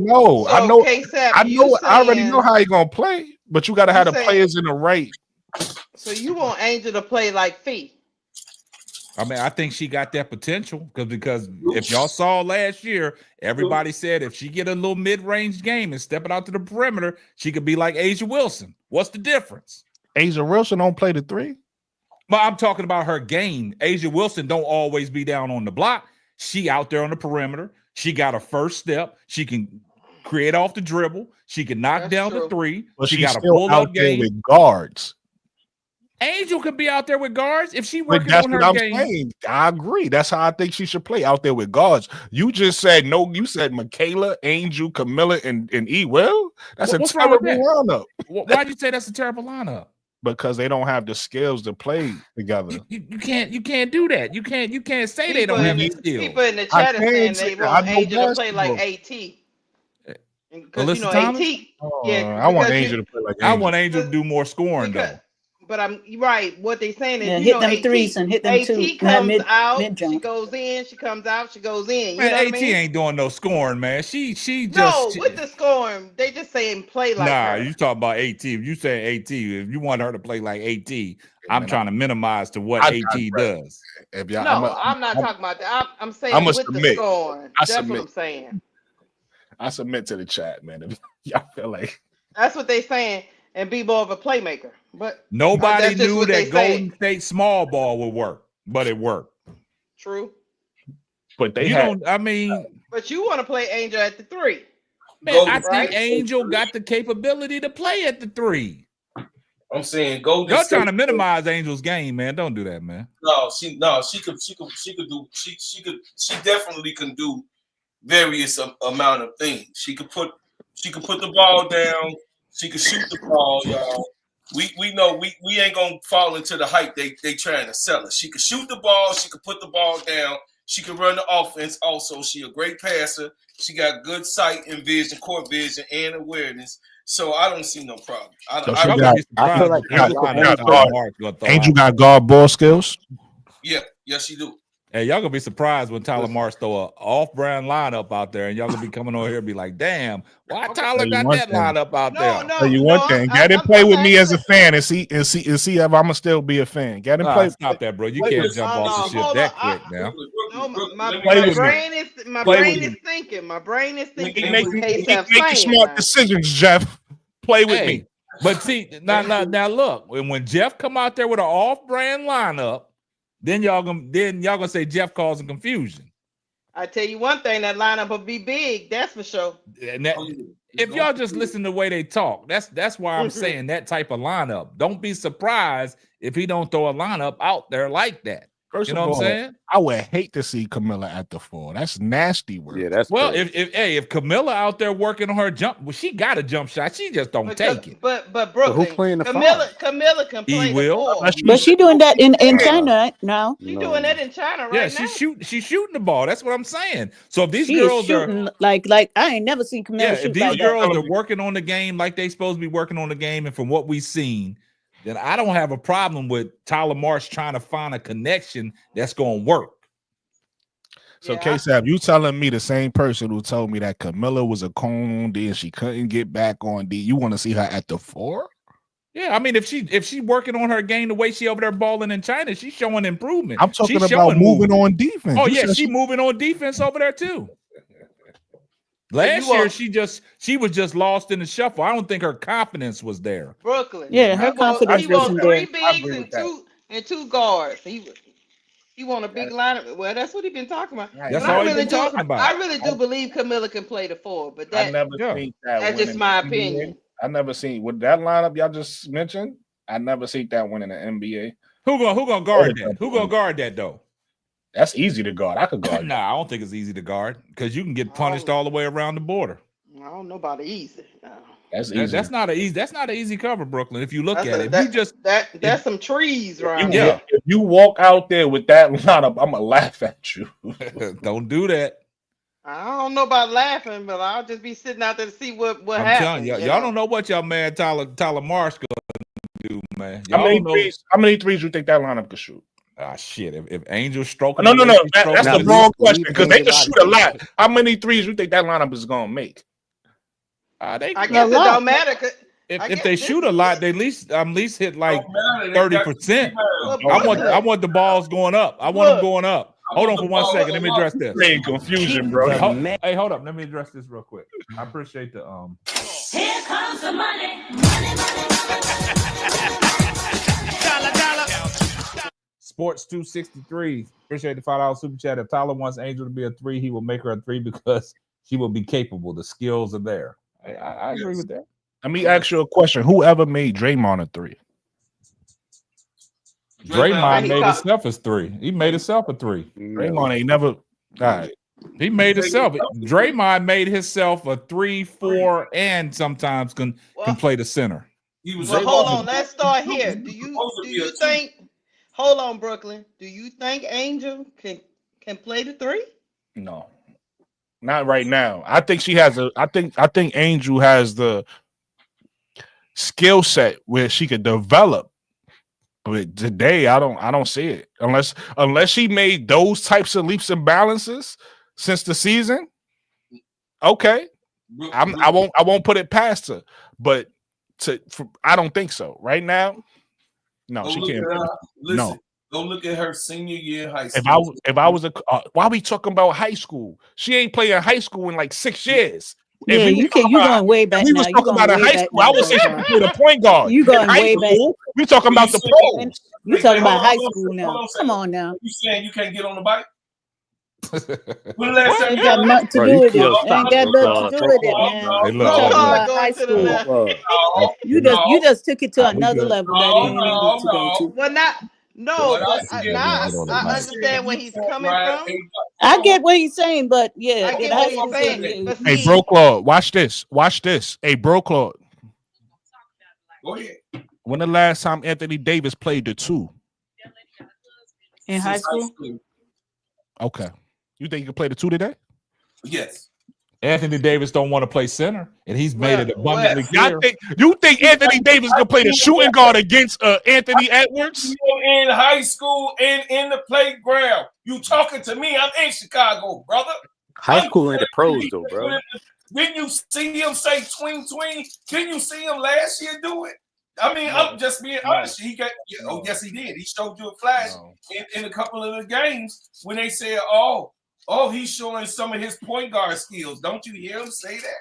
Showing skills and playing a position is 2 different things. You know that. It's like riding a bike. They don't want her to do it the whole game. Hey, Bro Claude. You just K-Sab just said he's gonna start at the 3. How many minutes you gonna start at the 3? No, I'm saying, but the 3 don't handle the ball the whole game. Yes, they do. That's part of the position. Playmaking. No, that's the 1, 2, and the 3. The 3 and you just said K-Sap is positionless. Yeah, it's positionless, but I mean, you don't have just because she's starting at 3 don't mean she has to handle the ball. Hold on. That's why we need that a doesn't point mean guard. that. Hey, bro, let's think of say what's the position again? Say the 3 numbers. What's the position? The 3. 1, 2. I'm gonna answer that question as soon as So one have the ball the most, right?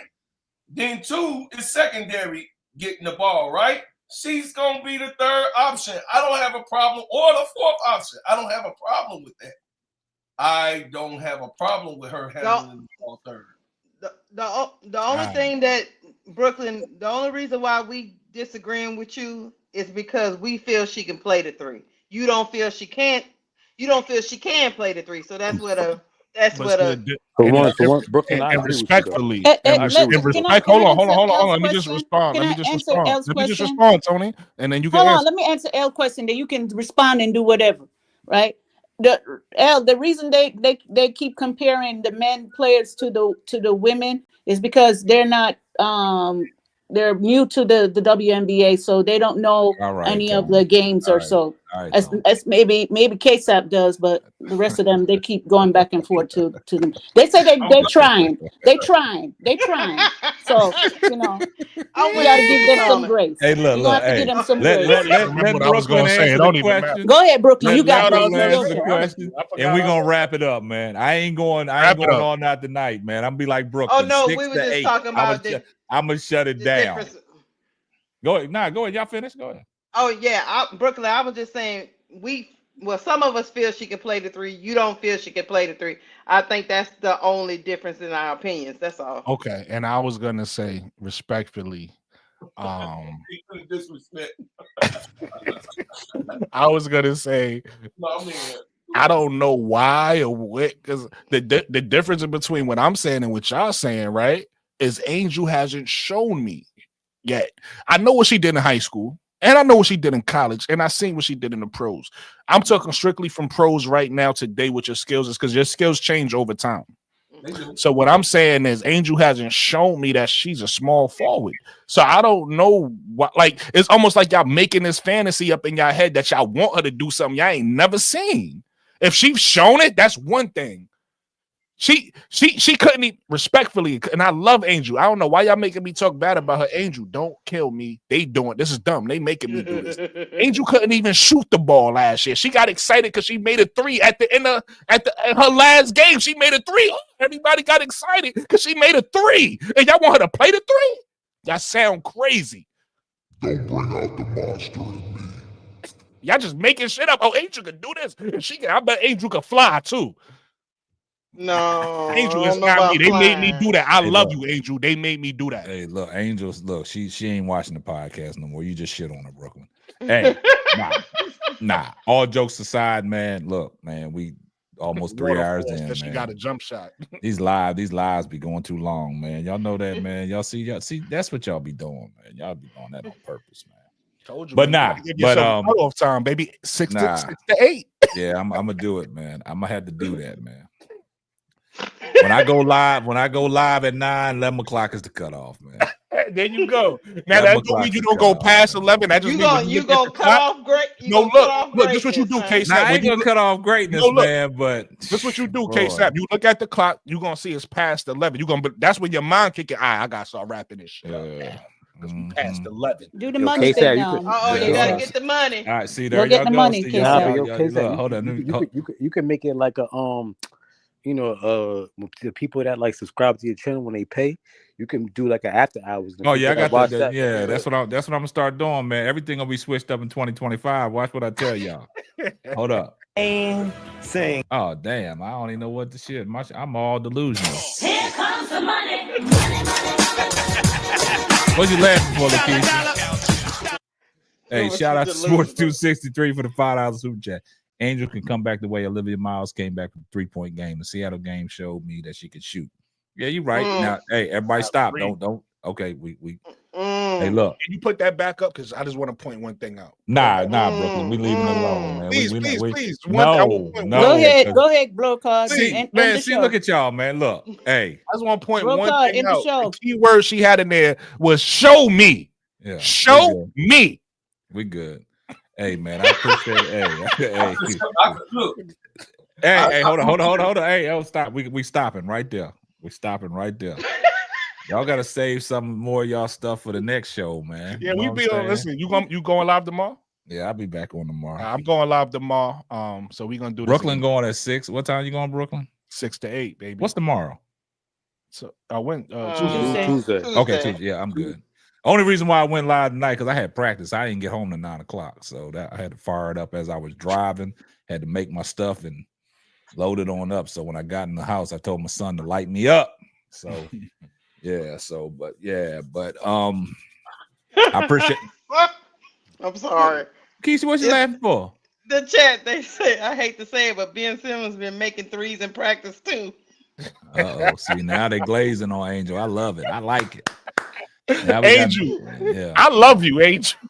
They made me know. Nah, ain't gonna stop listening to this show now. Jay Burns get a kick out of that, huh? Jay Burns, don't do that to us, man. Like, nigga, you love me. Yeah, Jay Burns, you've been all right for these last couple months, man. Don't switch on us now. I'm just glad the heat not on me. Huh? I'm glad the heat not on me tonight. Nah, you good. You good. You recovered. Don't get it twisted. We still twerking for Angel now. Where broke Gad at, man? Yeah, we gonna see y'all, man. This year we gonna see y'all. Yeah. And I hope I'm wrong. I hope Angel come out with the hand. All right, stop. See, there you go. Here he go. Y'all gonna keep it up. Now we gotta keep going down the road. Tony, be quiet. See. Hey, be quiet, Tony. Hey. Hey, bro, Claude, go ahead and end the show real quick. Go ahead and say it. All right. We on Simply Ball Dropping Podcast, the best podcast on planet Earth. Man, man. Doing it big, y'all. Y'all, thanks for November. Come on, y'all, keep on. Hit the like button and subscribe. Share. Make sure y'all go check out the brothers Brooklyn 80s baby and still serving them and swerving them entertainments. Still serving them, swerving them. When your thing come on? Tomorrow. He gonna be Who? talking about us tomorrow. Brooklyn. Now, No, I'm talking about hey, Bro listen, Claude, pull when up, your pull thing up coming tomorrow. out? Bro Claude, when you go live? I'm finna go live now. Okay. After hours, your Bro Claude. You got the after hour show? I got the after hour. I did not tell you I was gonna tell you. Listen, everybody funnel over the Bro Claude for the after hours, but listen, I'm talking. So Put your link down in there so the people can go over there. I did put the link. Then I put the link. I think Not for Brooklyn. I'm talking about for Bro Claude. Oh, hold on. Let me see. I'm talking for the next 2 days. Thursday, we got a bunch of good matchups. If anybody been paying attention, so for Tuesday and Wednesday, I'll be talking those matchups. So that's what we talking tomorrow, and then again on Wednesday, and then we're gonna recap that on Thursday or Friday.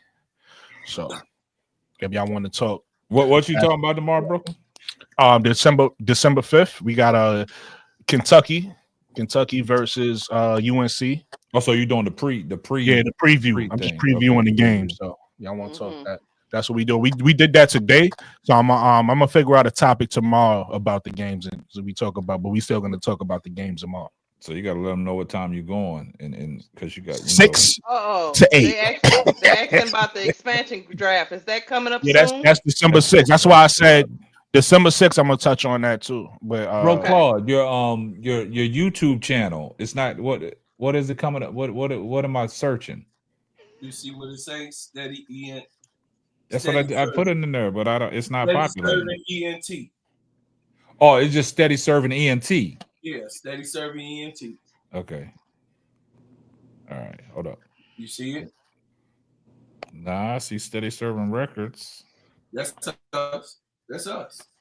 Nah, I don't think that's your channel, man. Yeah, that's us. Nah, man. That's not that. I don't think that's your channel, dude. We had that face on. You got that face on. Nah, that's what I'm saying. It's not coming up the way you telling me to type it in. Look how I spelled it. Steady I did. Serving. I did. Just like that. Yeah. ENT. Yeah. Steady Serving ENT. I'm not seeing that. If somebody, one of your moderators see that, man, post it in the chat because it's not coming up. Nah, he got to post a link because he a new channel, so he probably new to the algorithm. Yeah, it just went up to. No, I'm searching it, and it's not in the. It's not in here. I don't see I know it. When they're not in the algorithm, YouTube make it hard to search it though. Oh, for real? Yeah. Oh, didn't know that. Yeah. See, look, I got send it to my Instagram real quick. Hurry up. Send it to you right now. And then I'm gonna get you in I'm gonna post you in the chat. See that? Yeah, I see Steady Thugging. That ain't you. Steady Thugging. We didn't took an extra 30 minutes. See how y'all do, man? Yeah, I'm not seeing it either. I'm trying. It's not coming up. Nah, it's not coming up. You send it to me. Send it to me. Instagram. I'm gonna do it right now. I can get it over to the chat. Nah, it's not even coming up, man. Okay, you should be crawling up on the homeboy. YouTube be doing people wrong, then you Yeah, should be able to. You should be able to search people and find it. That's crazy. Yeah, but it's the algorithm. Like if he new to the thing. Yeah, I feel you. Hold on, what L and ADP talking about? Keep a wig on. What y'all talking about? What they talking about? What y'all talking about? They have them sidebar conversations. Okay, hold on a second. I should go they talking live. About the wigs. That's what I'm saying. Hold up. He should go. That's what I'm saying. Brooklyn, did you ever find the simultaneously live on your channel? Yeah, I bought it. I bought it today. So you did? That's what I text you. You probably didn't see the text, but me and Zoe was doing I saw when I came back to the house, man. I saw that Zoe was on. So we could do that tomorrow if you want. Yeah. So when you go live, just hit me up when you go live, so I can jump on and simultaneously broadcast it to my channel. That's right, Alyssa B. That's what we're trying to do. And it still ain't came through yet, Bro Claude. Yeah, okay. I tried to find it myself, and I'm usually good at this stuff. I can't find it. Okay, so I'm seeing it right now. Here's the link. Oh, all right. So that's the link right there. I ain't got it yet. You should have. Nah, it ain't came through yet. Okay, here we go. Yeah. All right. I'm gonna keep a wig on. Okay. Yeah, what they talking about? What ADP and art creation and L? What y'all talking about? She said she was washing her hair today. That's what she talking about. Oh, okay. I'm gonna need y'all to keep up. Nah, because I'm trying to find Bro Claude in here, and then I just happen to see I'm gonna keep a wig on. I was confused too. But I wasn't searching that. Google put that in my search engine. Okay. YouTube, it came up, right? Yeah, I got the link that you sent me. Mm-hmm. So I'm gonna post it in the chat. Okay, for sure. All right. There it is right there. Y'all see it? Yeah, okay, hold on. We go follow my brother Bro Club, man. Yeah. So I get all the stories. Oh yeah, he gonna give y'all them history lessons. I get all the history lessons, man. Yeah. You're gonna have to tell them to land that plane. You're gonna have to tell them to land that plane. Tony, stop. Listen, that's his show. If he don't want to, he can come to Sister Tony, if you don't go over there, he might not never land, Sister Tony. I'm trying to tell you, man. Y'all want to get numbers? I'm charge y'all, man. Hey, Bro Claw, you want to get numbers? Do a show with y'all. Got chemistry, man. And I don't know why she ain't hit you with the woulda, coulda, shoulda today. I love my sister Tony. I don't know what y'all talking about. Hey, it's all love here. Appreciate man. you listening. I ain't listening to the haters.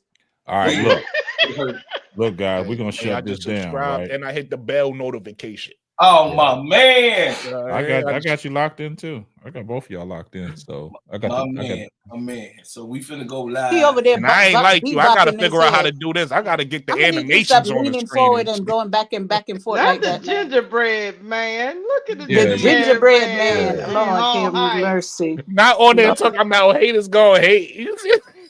Oh, I see you. Look, hey, you can be up there dancing. Hey, I see you. You welcome, Al. Hey, them little haters out there, man. I see. Hey, that's what you was telling me yesterday when you had to log off so your sister could see the format like I had, right? Yeah. So my daughter. Yeah. My daughter. Brooklyn, I can send you the same thing over if you want. Yeah, my daughter hooked me up, Sister Tony. Please. My daughter. Listen, I see it. I'm learning as I go. So any little bit I can get. I love it. Like today, I think I can send you something over. Like today, but I can honestly say today I had a better stream than yesterday. So tomorrow, hopefully, I have a better stream than I did today. Like, I just need you to stop. I don't know what you're doing in the background. I'm gonna need you to stop. I'm only gonna be here 5 more minutes. I got some. Okay, I'm only gonna be here 5. Hear that music? If y'all see what he doing over there, that mean Miss K sat at the door in a robe, like he about to hang up on us. Hey, what y'all say? Happy wife, happy life. She reaping the rewards of all this, y'all. Oh yeah, encouraged. I'm telling you, man. My wife and my son made it. They be encouraging me to do it. Some days I be like, "Should I go live?" You better go live. Right. They know what it is. That means you raised a good family, my boy. Yeah, I've been, like I said, man, I've been blessed ever since I started doing YouTube. Didn't think YouTube, because I used to see all these YouTubers. I'm like, damn, YouTube they not making money like this, man. And then I be looking at, and I'm gonna tell you the type of person. I used to watch them reaction and them prank, YouTube channels, right? Mm-hmm. And then I started being like, damn, I wonder how much money they making. Then I type in their name on their what is that? Their income. Just like has anybody ever watched Armand and Trey? That's old school YouTube. I know, but they sing. They are R&B. They sing. Armand and Trey sing, but they was on the reaction. They was doing pranks and stuff like that. So I'm like, damn, I wonder how much money they make off YouTube. So I typed in their net worth. Man, they was making like 2.5 million off of YouTube. Man. Oh my goodness. Shut the front door. Yeah, just like that one girl. She's in the LGBT community. Jazz, the one that be with Armand and Trey. Okay. Yeah. She was making like 3.5 million. Oh wow. Look at Castanet. Look at Castanet's revenue off of Twitch and YouTube, man. Listen, he got Castanet did a mafia-thon. My son was watching it. He gained 600,000 subscribers. Oh, They wow. paying $4.99 a month. I mean $5.99 a month. Do the math on that. Watch him be goofy for about 4 hours. Yeah, Yo, Castanet just made some crazy amount of money. Overnight. Yeah, he made. That does a 24 how much he made? Nah, he Just made off crazy of his money.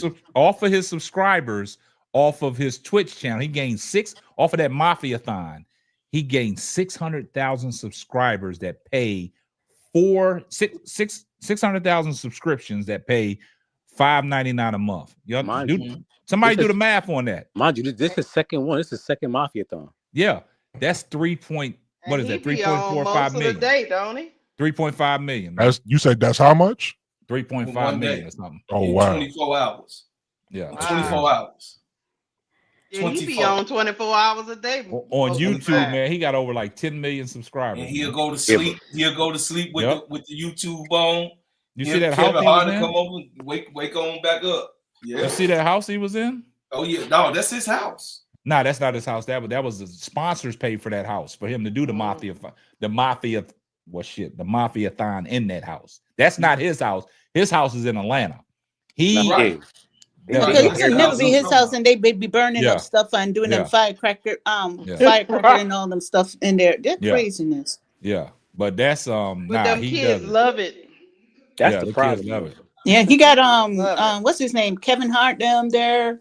Yeah, he had all of it. He had Bronny. He had Bronny's Bryce son James, was there. Bryce. He be having all the everybody there. He has everybody there. But the funny one is him, Kevin Hart, and Drewski. Them cats be cutting up. Oh my God, they is hilarious. All right, we're gonna stop now. I'm done. Yeah. Hey, But we Bro just Craig- started to cook, baby. So listen, What's y'all. that? We were just starting to cook. Nah, It's a dream we good. team. Yeah. It's a dream team, y'all. You know, K-Sapton put something together and gave us the spirit. Me and Brother Brooklyn. I'm just so appreciative. I'm appreciative of you guys, Sister Lakeisha, Jay Burns, Sister Tony, Sister L, ADP Creations. You know, I appreciate all of, Jay, all of the people that then supported my brother and stayed with my brother. You know what I mean? We only trying to build our community and not just pay bills. We're here to build our community. Building our community, we can pay more than bills. We can give generational wealth. And understanding that if we pour the tea out, pour the cup out, like KSAP is doing with us, you just don't understand what that does and the repercussions of what the Almighty, I ain't gonna get all religious, but the Almighty is watching this, and I appreciate everybody that's been on this panel, everybody in the chat. You come over to my channel, I'm trying to have fun. So me and my daughter, we gonna do a dangerous duo. We was talking about doing the things, but she's gonna do the entertainment part. Y'all gonna see her get on and talk about the Messy Marvin stuff, the little girl stuff. And then we'll have a couple of the rappers that's here in Chicago that I got relationships with, a few that's in Atlanta that I got a relationship with, and across the country. Maybe, I ain't gonna throw no big names out there, but I do have some big names that might appear, for that. But that's just, I give love and appreciation, KSAP, because I just was talking about basketball and I love it. I never saw me doing all of what you didn't make. I got, y'all check that out, man. Look, L. I mean, the man got me, you know, and I didn't see myself doing this. I never saw myself doing this, but I just want to say, Sister Lakeisha, that I love basketball. I love male and female basketball. I could sleep, eat, drink that. You understand? I know my fat butt need to get back on the court, but you know what I mean. I had a couple knee. I had a couple knee injuries, so that ain't gonna happen no time stem soon. cell surgery. That will work wonders for I'm good. No, I'm good. I stay at my regular nice weight. Keep on the treadmill. I can walk on the treadmill. I just can't really too much run, but I can walk. But you know, back at it, hit me up. I'm gonna keep it short but sweet because I know we gotta go. No, I'm gonna end this up right here, man. I'm gonna end this up right here for people that wasn't in the stream early. That wasn't in the stream early. I just want to. I want to give my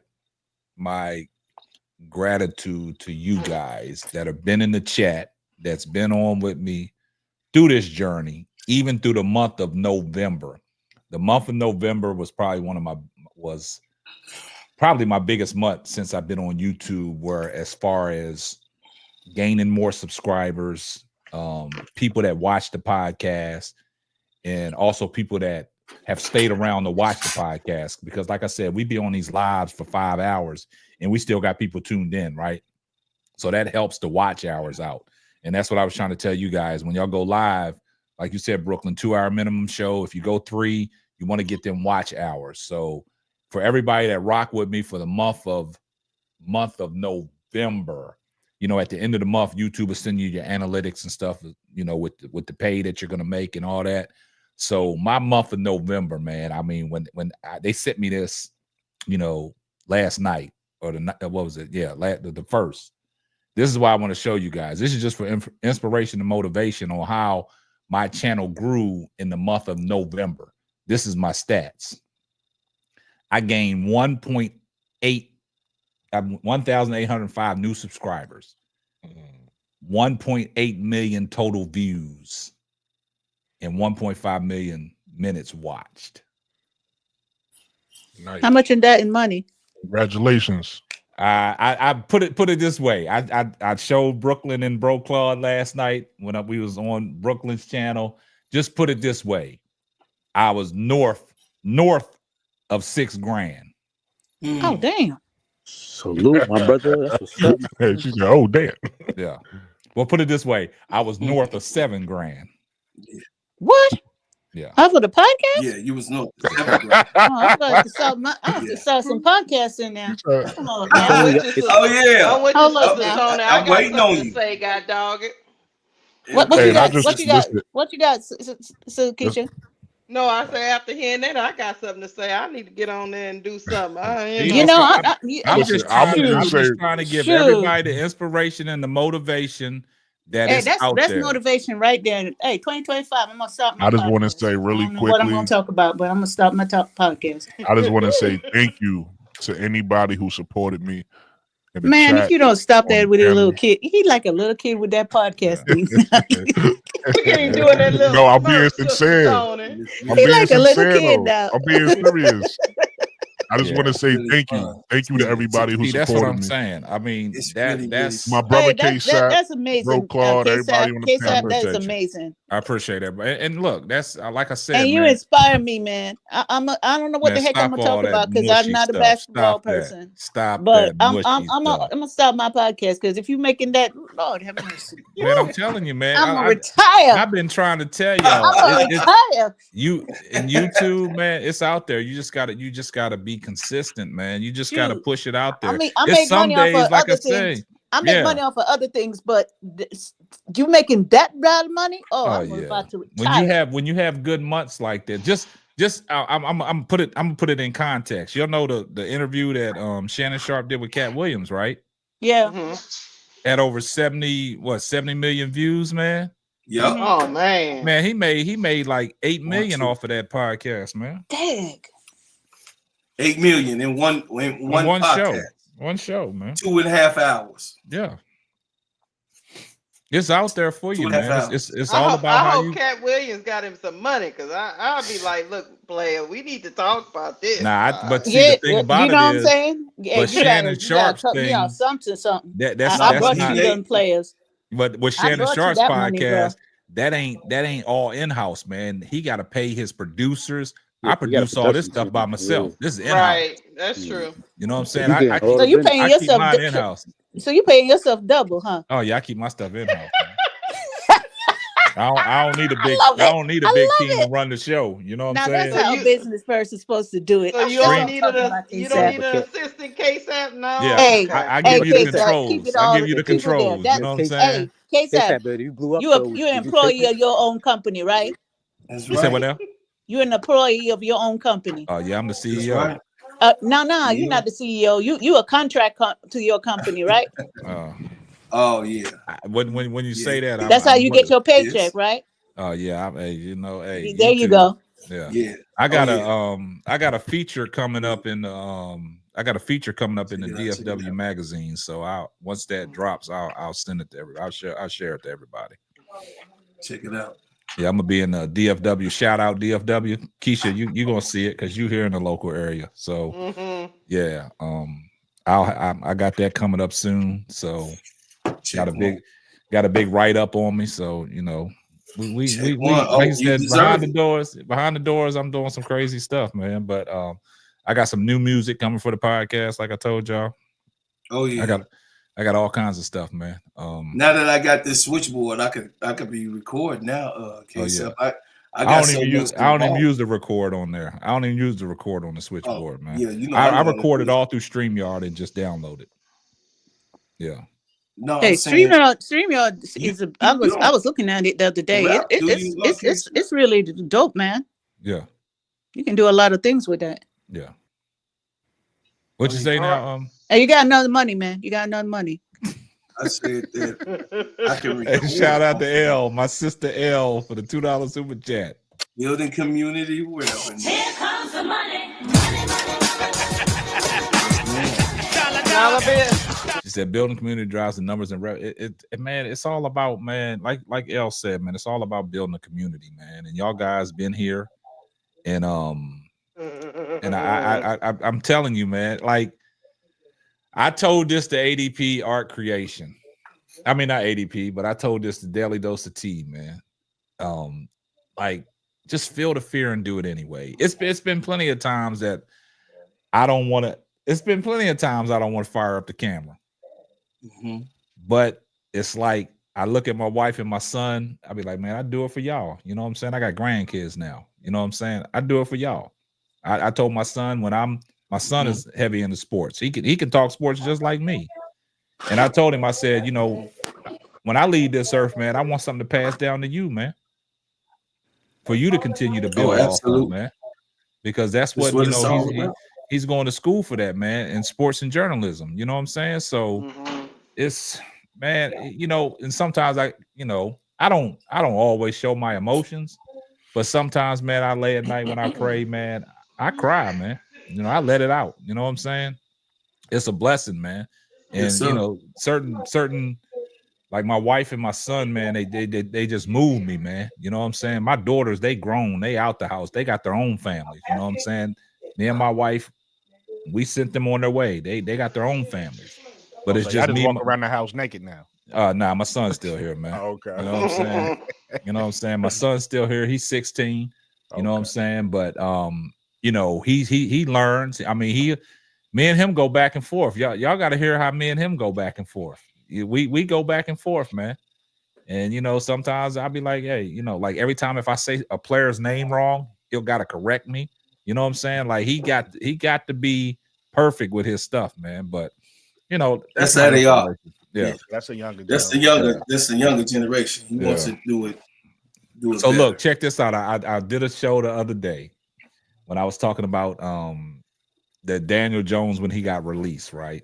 And I was talking about what they was talking about on First Take. And I said, well, now it's time for Danny DeVito to take over the reins, right? So my son gonna tell me after the show, he was like, Dad, it's not Danny DeVito, it's Tommy DeVito. I was like, well, God damn it, it's Danny DeVito to me. And he goes up in the comments section and he gotta correct me. You know what I'm saying? So I love it. Hold up one more time. Here comes the money.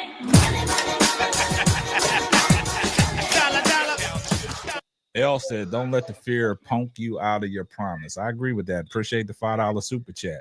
And see, this is what I'm telling you guys. Once y'all go live, and I'm telling y'all, man, y'all on the right track, get monetized, man. Y'all gonna be like kids in the candy store. Y'all gonna be giddy because y'all gonna go live every day. Once you get that notification from YouTube that they want to partner with you, and you start setting up all your stuff in the back end, oh, y'all gonna love it, man. Y'all are actually gonna love what y'all do, man. Like my wife be like, my baby get off work and he go put in another 8 hours. Because them lives. The funny thing is, this is a fun 8 hours though. This is not work. If you enjoy talking sports, you enjoy it. This is 8 hours you want to put in. So, but I still gotta get my sleep, bro. No, absolutely. Absolutely. You see me over here, y'all don't know. Yeah. I just got one thing to say, then we can go. Okay. This picture, this Phoenix Mercury picture is very weird. Which one? Yeah, that's what I'm talking about. That was stop, that weird stop, thing. Lakeisha. You know what you did there. Stop, because we can get off. We'll hey, steady serving dope sports and entertainment. He got that on. He got that on the after hour. He's gonna talk about it on the after hour. So if y'all want to go over to the after hour joint, the bar is still open. The drinks are on deck. Y'all go over there and get that drink, man. Y'all not gonna do it to me tonight, man. Y'all not gonna do it. Y'all not gonna do it to me tonight. But you about to go live, Bro Claude? I'm about to go live. Yeah, Paris, them twerking for Angel t-shirts, man. They be on the website Wednesday. They'll be on the website Wednesday, man. This is the silliest stuff I ever seen. All right, now stop, Lakeisha. Hey, you going live? You going live? I know. I'm like, I was Tony, like, stop. I'm about to mute you. Yeah. Okay. Hey, you going live, Bro Claude? All right, Bro Claude. Yeah, I'm about to go live. Y'all. He about to go live, man. So appreciate everybody, man. L, that was my 20th super chat on your live stream. Hey, shout out to L, man. You the real MVP. L is the real MVP. Shout out to L. Shout out to L. Yeah. Shout out to L. But I will say this to you guys. I'm gonna say this to you guys real quick. I've been waiting to say this all year, and I'm gonna say it. And this is a good time. Get to stepping. All right, we up out of here, man. I appreciate the love, man. Y'all enjoy the rest of y'all's evening, Bro Claude. If you go in there, I'm gonna tap in. All right, all right. Y'all have a good one. All right, Brody.